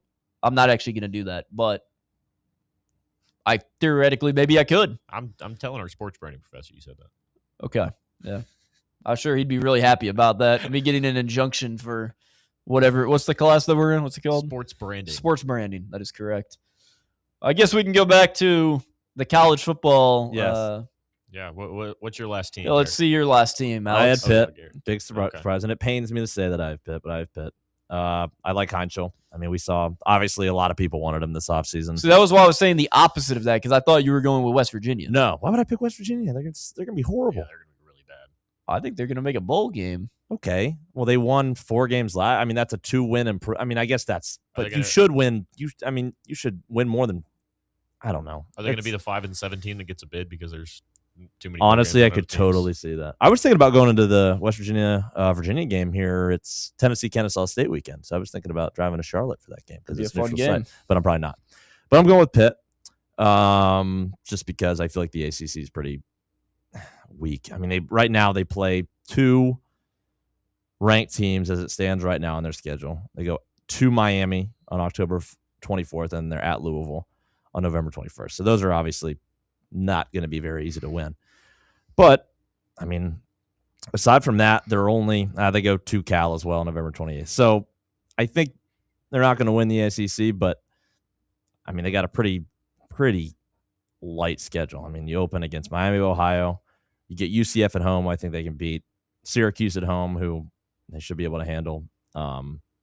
So Heinzel, I think, I mean, for what he did as a true freshman, very impressive, especially taking over in the middle of the season like he did. And there's a reason all those other teams wanted him. It's kind of feels like a prove-it year for Narduzzi, too, because people get weird about Narduzzi just because Pitt'll have a really good start, and then they'll fall off a cliff. I mean, that's kind of been the story. And I could honestly maybe see that again this year. They could start 4-5-0, and then obviously the back half of the schedule looks pretty loaded right now. But I think Heinzel is good enough to prevent that from happening. So I'm going to go with Pitt as my second sleeper team in the ACC. All right. I'm going to go. I mean, it's not really a sleeper team because I don't think they're obviously not going to compete to win the conference title. But I think Mississippi State's going to surprise some people this year. I think they're going to make a bowl game. I really like Kamario Taylor. I really like Fluff Bothwell. I like some of the receivers they bring back. Kelly Jones is a first-round corner on the defense. And they had so many close games last season, right? I mean, they lost to Texas right down the stretch. They lost to – who else did they lose to? I mean, they could have beat us. They could have beat Texas.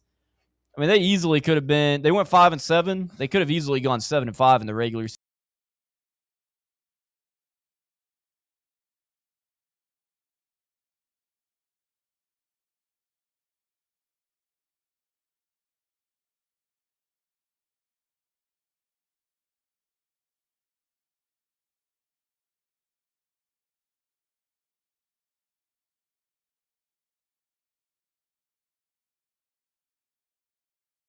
that could be an interesting game. Those are like two kind of sleeper, like two teams. Obviously, they're not going to compete for their conference.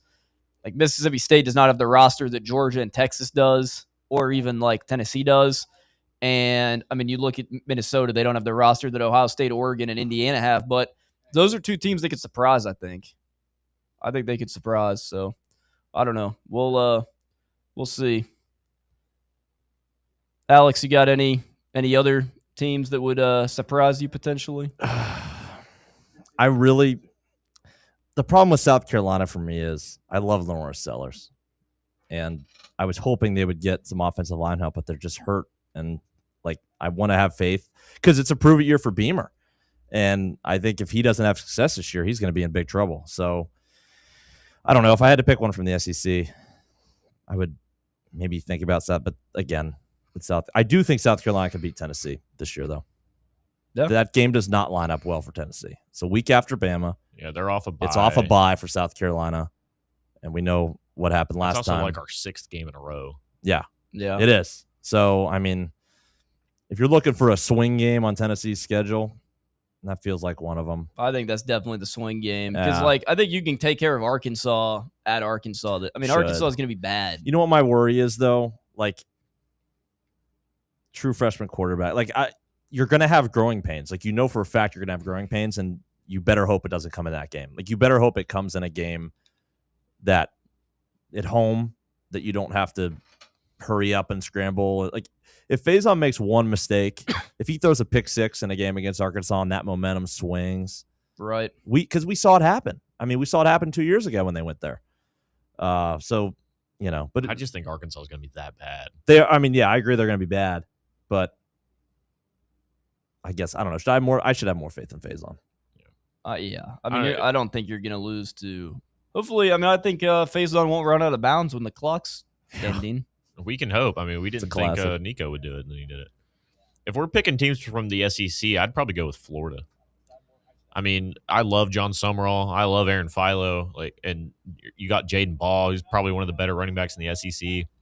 He was on the On-3 All-American list. I think that Florida team could be really good. Right now, they have them right behind us at 1, 2, 3, 8th or 9th in the SEC. I think they're better than 9th in the SEC. Yeah. Another team, too, that I think can overachieve. I don't think they're going to be very good, but I think they can make a bowl game is Kentucky. I think Kentucky can make a bowl game. Will Stein's a good hire in the future, but I don't know that it's necessarily going to pay off dividends completely this season. Do they still – is Bully the quarterback? No, he's at Arizona State. Oh, he transferred. Okay. Their quarterback is Kenny Minchie. Okay. Lost the battle to CJ Carr by razor thin battle last season. He's a good quarterback, but we'll see.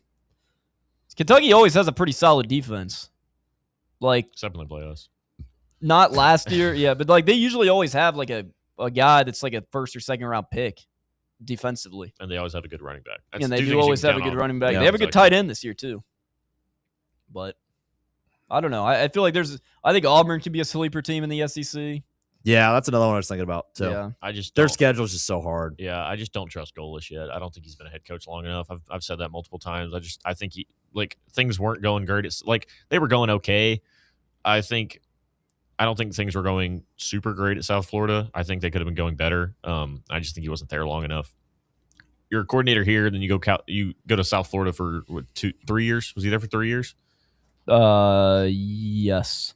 Go to 3 years and you go coach a program like Auburn. You're the amount of pressure.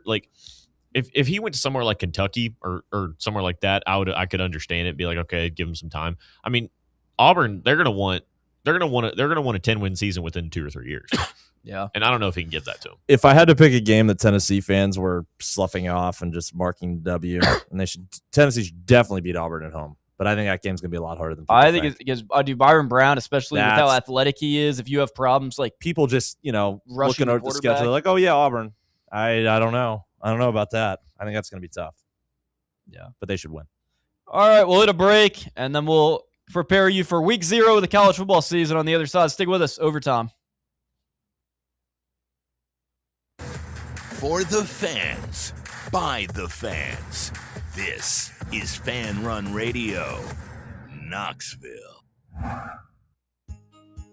Is your crawl space damp, musty, or showing signs of mold? Call S&D Crawlspace and Insulation. From crawlspace encapsulation and mold remediation to waterproofing, insulation, and dehumidifiers, S&D helps protect your home from moisture and poor air quality. Serving Knoxville and surrounding areas. Call 865-602-0590. That's 865-602-0590. S&D Crawlspace and Insulation, protecting your home from the ground up. Hi, this is Bo Kregner from the Kregner Group at Realty Executives, and I know there's a lot of choices here in East Tennessee when it comes to choosing a realtor. Here's why the Kregner Group is different. At the Kregner Group, our motto is walking by faith, serving others. It's how I live my life. It's how I run my business. Here at the Kregner Group, we're committed to doing real estate the right way. Faith, honesty, integrity. The Kregner Group. Call me anytime at 865-742-1035 or visit my website at boknowshouses.com. Have you ever found yourself wishing your clothes looked brand new again? Whether it's your favorite suit, that little black dress, or your comfy winter coat, Crown Cleaners can make it happen. From stubborn stains to delicate fabrics, the expert team at Crown Cleaners uses the latest cleaning technology to ensure your clothes come back looking and feeling fresh. Visit one of their 2 area locations, Kingston Pike on Bearden Hill or South North Shore Drive near Dunkin' Donuts. Online at crowncleaners.com. Crown Cleaners, a tradition of excellence. Attention service members and veterans. Introducing the Griffin Law Firm, your trusted ally in military legal matters. From court martials to benefit claims, at Griffin Law, your mission is their mission. Here's VFL Marshall Griffin. As a veteran and retired military attorney, I've successfully defended lifelong benefits and helped preserve professional futures. So I know that when you hire a military justice lawyer, you maximize your chance to get relief. With my unique experience, I can advocate for you because there's no military matter that's too big or too small. Let us help you make these critical decisions that could affect the rest of your life. Remain silent. Request counsel. Call Griffin Law. For a free consultation, call 888-707-4282. That's 888-707-4282. Or just visit griffinlawdefense.com.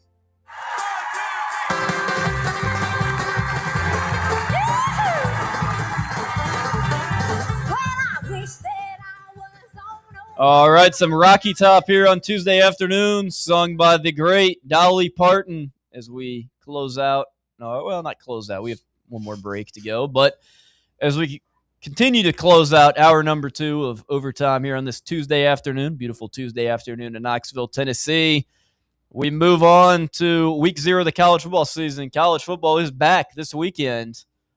If you're a complete sicko like me, you'll be watching FCS football on Thursday, but I know that most people don't do that. But we do have a full slate on Saturday, kicking off in Dublin, Ireland, North Carolina versus TCU. It's supposed to rain a lot in this game, and Stunner. Yeah, who could have guessed it? I'm putting all my student loans I took out on TCU. I think TCU wins this game outright, but I would not be surprised if North Carolina covers 7.5 because North Carolina has a pretty good defense. Petrino knows how to coach defense, but I don't like Billy Edwards at quarterback. That does not do it for me. And I really like Jaden Craig at quarterback for TCU. TCU has much more weapons. Jordan Dwyer, Jaden Craig, like their offense is a lot better. Now, they do have their starting safety is out because he got kicked off the team for assaulting a teammate the other day, so that's not great. Yeah, I did forget about that. We talked about that last week. That's not great, but I think TCU wins this game, guys. Any opinions on the season kickoff? Billy Edwards, too. I mean, he was decent in 2024, but outside of that, really doesn't have much starting experience. Only threw for 113 yards last season.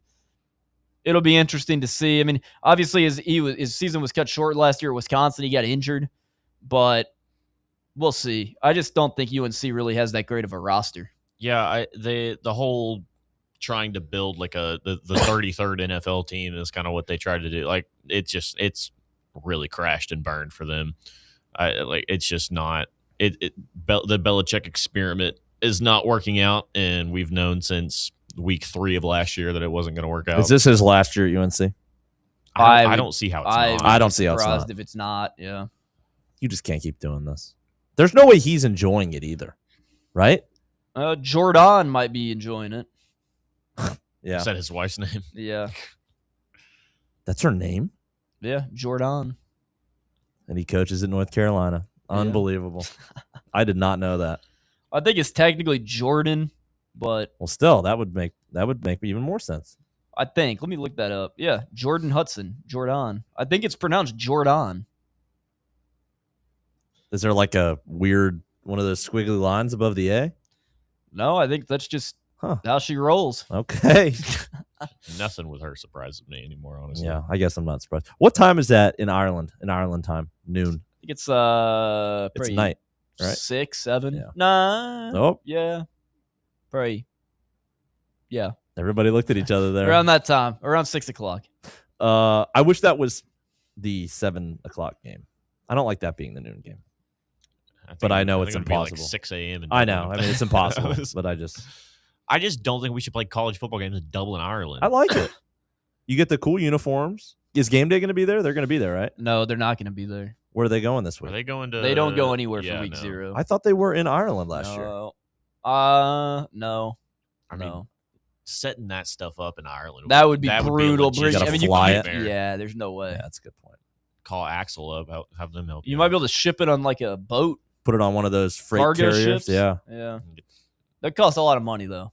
Yeah. That feels like that's too much work at that I point. think the first year they did it 1 year. I know for a fact they did it one I year, think 'cause they had did it- Seamus as the guest picker. Yes, they did it in 2024. I think when FSU played there. I mean, I think everybody would love to see Pat McAfee on game day in Dublin, Ireland. I feel like. Well, he was the first year that he did game day. They did it there. He chugged a Guinness on it. Yeah. Okay. So they did it in 24, but they've been playing this game since 21 or 22. Mhm. Nebraska and Northwestern played in 22. Navy and Notre Dame played in 23. FSU and Georgia Tech played in 24, and then last year's Iowa State, Kansas State. Do you think we'll ever see like an NFL model where college teams are playing one game a week overseas somewhere? I sure hope. I would not. hate that, but I just with the way the NFL's doing it. I think the Brazil situation with Virginia and NC State. I think that showed. I didn't even hear yeah. about that. Well, until yesterday. Yeah, NC State and Virginia were supposed to play in. Was it Rio or Sao Paulo? You said it was Rio. I think it was Rio. I think it was Rio. Yeah. And they said, well, there weren't enough tickets that were bought. Really? People wouldn't go from Raleigh, North Carolina to Rio to watch an ACC game when the two schools are separated by like 4 hours? Really? It's interesting. It's really interesting how you should keep games on campus. Yeah, I mean that. Like, I'm not even opposed to just overseas games. I'm opposed to neutral site games. Period. Yeah. I think both schools. I mean, every single FBS college football team has a 100% functional stadium that they can play in. And you're like, oh, let's play this game in Mercedes-Benz Stadium in Atlanta when the team that you're playing against has a stadium 15 minutes away. That's a Georgia Tech reference. I hate neutral site. I absolutely hate neutral. Like when we played NC State in the Duke's Mayo, like I wouldn't even have cared if we went to NC State. Like I just want to play home football games. Like I don't know how that's a hot take. It shouldn't be. In today's college football, it somehow manages. I don't think it's to a hot be. take. I think I agree with you. A lot of people agree with you. I can't stand The it. Georgia Tech thing. I mean, that's just absurd. From what Who's was that, Georgia? last year? Who is what's the one series they're doing?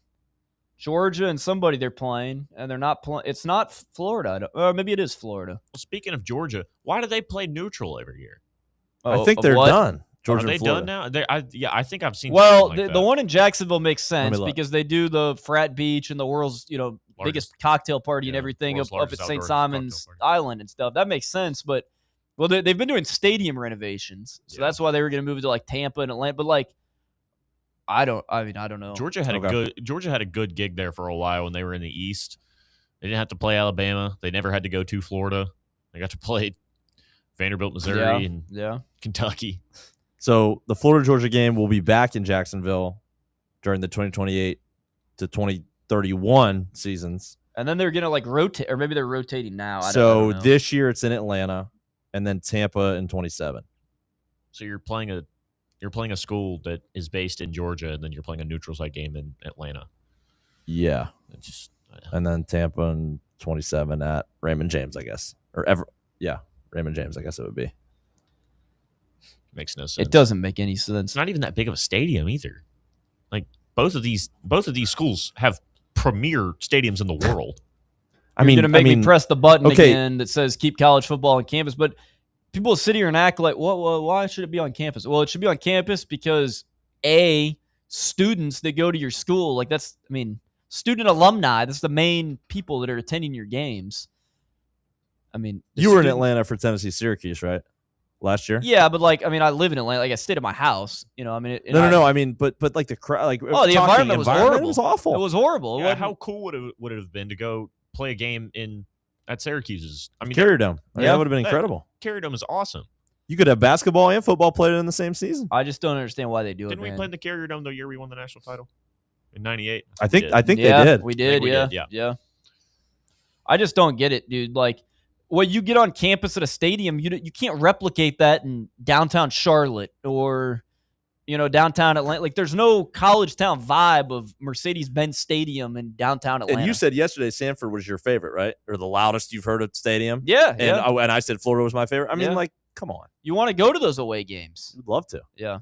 I don't know.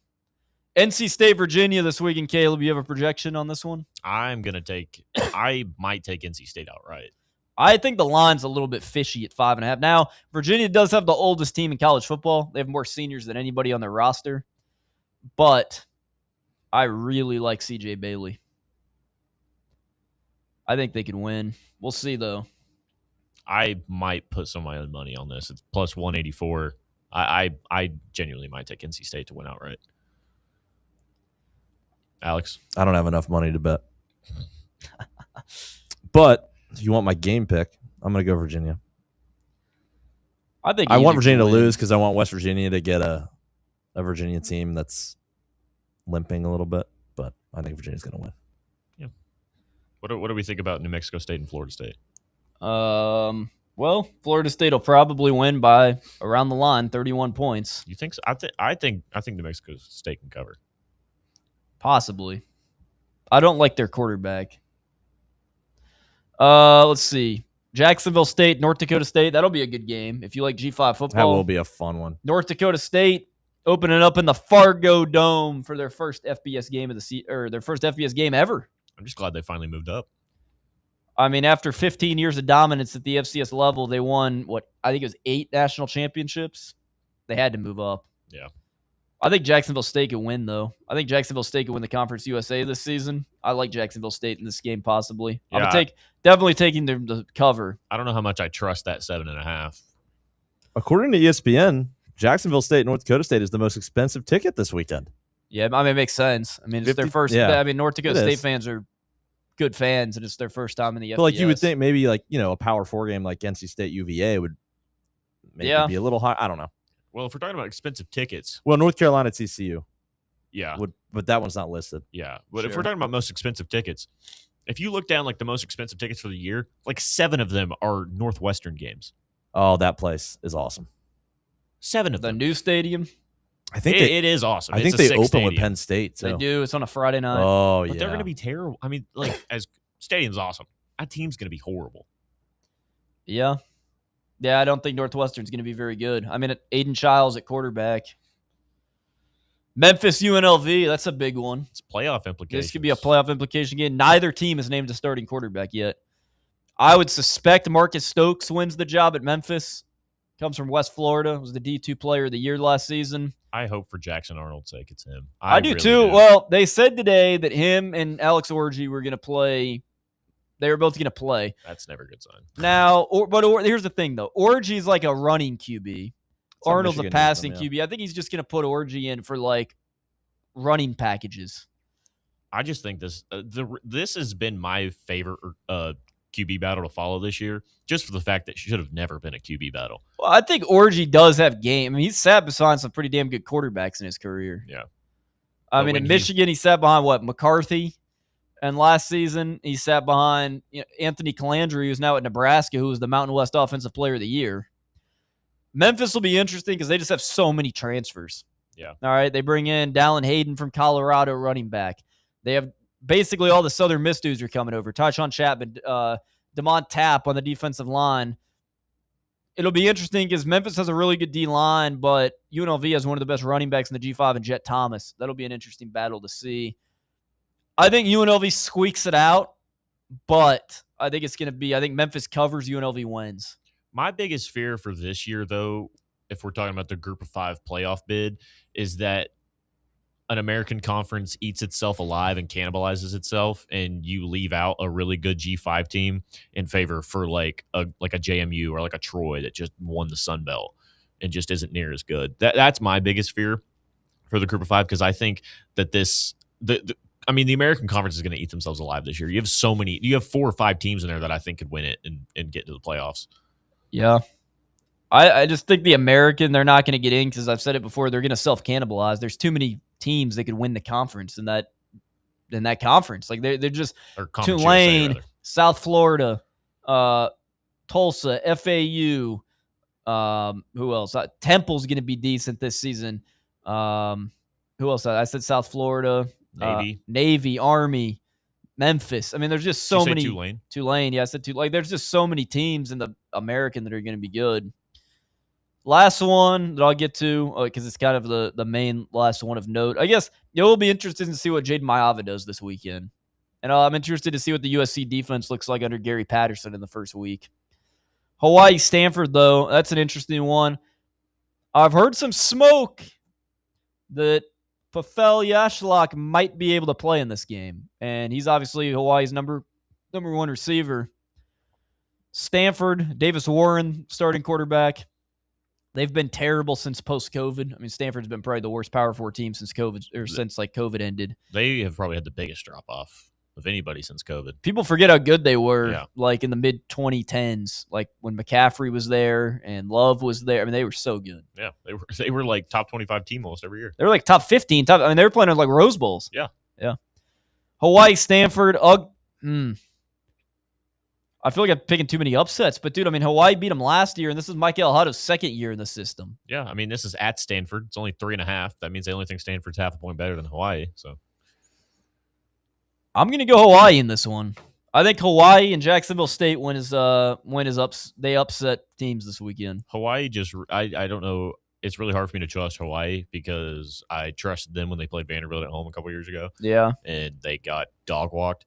No, that was UNLV, wasn't it? No, they played Vanderbilt. They did. Yeah. Vanderbilt played UNLV too, though. Yeah. So I'm gonna say Hawaii wins outright, and I'm gonna say NC State wins outright. NC State and Hawaii win outright. I think Jacksonville State can win, but we'll say Jacksonville State covers but loses, and then I think UNLV beats Memphis. But I think Memphis could cover for sure. 4.5s are tricky. 4.5s are always tricky. We'll talk about betting on Thursday, Caleb and I. We'll do our lines in the second half. We'll tell what we're going to do for our bets. Why is Hawaii Stanford at 7 p.m.? It should be like the 10 or 11. That should be the 11. Some late kick football. Yeah. I mean, we got, I guess, a little bit of a miss. Memphis and UNLV. Yeah. So that's a good one to have. You got any thoughts on these games this weekend? Not as much of a sicko as you are, but let's go with Hawaii. Why not? On the road. I've picked the home team every other time. So I'm surprised you're going with NC State against Virginia. I just really like CJ Bailey, and I just think they have a good roster. I don't trust Virginia. I think the turnaround Virginia's had, though, from when Tennessee played them, man. That's my guy. Bo Perbula's not Chandler Morris. That's my guy, though. Bo Perbula? Like yeah. I don't know about that one, but I just don't think he's that great of a quarterback. We'll see, though. We'll see on Saturday. I mean, when you talk about, like, I know Duke won it, but when you talk about absolute Mickey Mouse Conference Championship games, I mean, that was definitely one of the ones for sure. Speaking of, we're talking about the ACC right now. Who watched the Nick Saban when he went on Pat McAfee? Or was it Pat McAfee? I think it was Pat McAfee. When was this? It's been this week. He was talking about Cristobal trying to sell him on the ACC being better than the SEC. Oh, I didn't see this, but he said the Cristobal would be the best used car salesman ever. Where's the argument there? I mean, like, he didn't give much of an argument. He just said that he was trying to every time Cristobal talks to Nick Saban, he tries to sell him on the ACC being better than the SEC. No, I'm saying, what is Cristobal's argument? Like, he didn't give what the argument was. Okay. The only thing I can think of is, I mean, the only teams that I can think of that would compare is like a Miami or a Louisville, maybe an SMU. Yeah, I mean, Clemson sucks. I think Clemson's going to be better this So season. that's a team we haven't talked about yet. Clemson. It's an interesting one. Clemson could go 4-8 or 10-2, and I would be Their surprised. quarterback drop off over the past couple of years. I mean, I know Klubnik had one good season, and he's been pretty good in preseason. But when you have the likes of Trevor Lawrence and guys like that came through the Clemson program, and then you go to, I mean, Klubnik was good for 1 year under Garrett Riley, but they have Christopher Vizzini this season. I mean, we'll see what he looks like. Maybe they can get Deshaun Watson to come back and play. Maybe. They don't want him in Cleveland.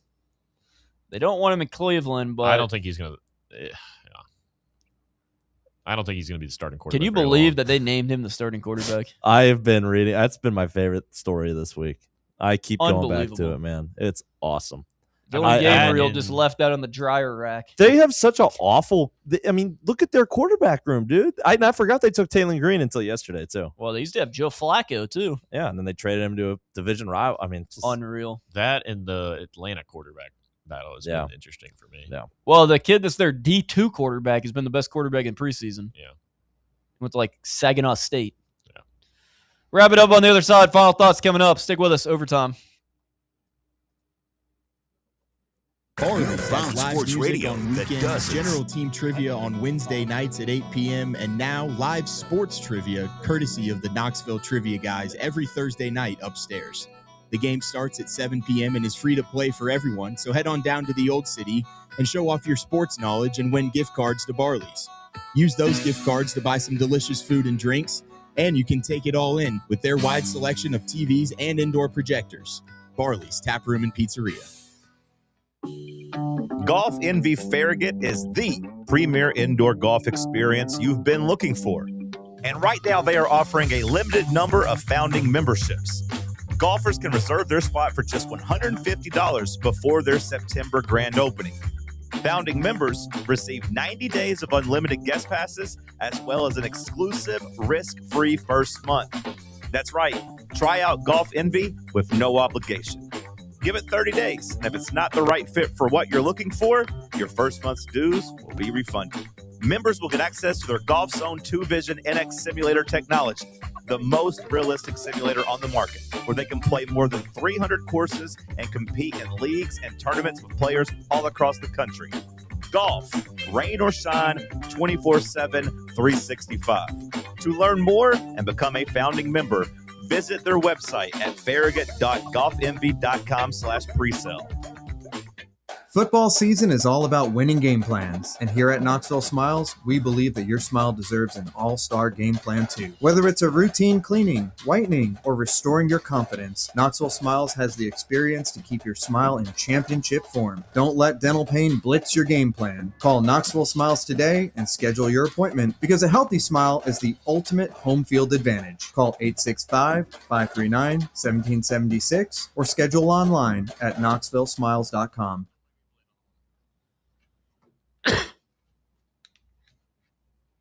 All right, back here on Overtime, finishing up here on this Tuesday afternoon here in Knoxville, Tennessee. Final thoughts? Any final thoughts from the guys in the production room of anything we missed today? Scrolling Twitter, people were suggesting that they want some Dolly Parton element at football games. I think that would be cool. What would you do? Well, Richard G. West, Oh, who boy. obviously is The not legend. a real account, he is correct though in a lot of his stuff. Yes. He put like an image if they put like a Dolly Parton thing on like the back of the helmet, like a I think- sticker. I think that'd be pretty cool. I think It a would helmet be. sticker at least. I don't know if I would do helmet sticker. I would like a more in-game entertainment style thing. I don't know how they would do it. Like somehow incorporate a song. I don't know. Well, I mean, the third quarter song could be. I mean, it was Friends in Low Places for a long time, and then they went to The Way I Talk by Morgan Wallen. It's also got to be hype. Like I don't know if Dolly's got any like hype third or fourth. I mean, Tennessee, they could edit one together though. I'm sure because they're really good at that. They can do a lot better than when I was growing up coming to games. And third down for what was the? You're not a third down for what fan? No. All my buddies, that's their favorite thing in the world. I love third down for what.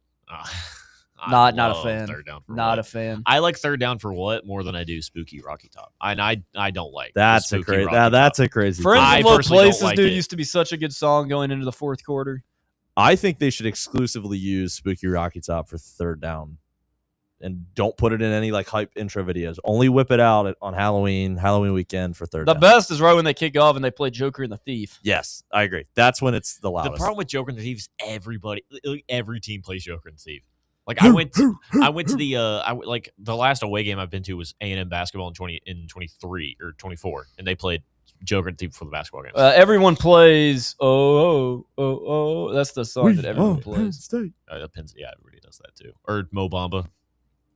Yeah, we've been using Mo. Can't Bamba say that on this air, season. but yeah, that's also something that's said. I don't know. I feel like there's an art to in-game hype. Yeah, to piggyback off that, this might be crazy to say. When I went to the Ohio State playoff game in 24, the music choice that they had to like get the crowd hype was significantly better than what we have. I love Sterl the Pearl. He's a great guy. But maybe not a great guy. I love Sterl. I'm sure he's a great guy. I love Sterl. He's a UT. Everybody knows him. But like some of the music choices, man, I'm like Rhonda Hart-Vall says I would still like Thunderstruck. Well, AC/DC Yeah. actually. Yes, I bro, think that'd give be me pretty good. some classic dad rock. I like I some would love that. AC/DC. See, that's what the Steelers do at home games, and I love it. I need some Copperhead Road. Yes. Like, Smoke on the Water. I like that. There's some I don't know, but I don't think people down here would dig it, man. Like I don't want to hear 2012 Bruno 24 karat golden before Do you I'm remember not the trying to hear one they did with Money for Nothing? That was last for year? basketball games. No, they did it for football. Oh, well, the one before basketball, they Dire did the Straits. pregame thing was sick. That was good, man. I love that. Yeah. And I love Enter Sandman. I think that's a great song. That's South they can't Carolina's do that, song, though. South Carolina's song. Enter Sandman? Or not, that Virginia Tech. What does South Carolina do? It's Sandstorm. Sandstorm. Well, Yeah. we do Enter Sandman for Enter basketball. Sandman's Virginia Tech. Yeah, Yeah. but we do it No, for basketball. That's true. And I think there's enough of a bridge there to be able to Yeah. use it for basketball. But I think personally, I mean, they should just let me have the aux. I think I'd do a great game setup package. Well, we'll nominate you, Caleb.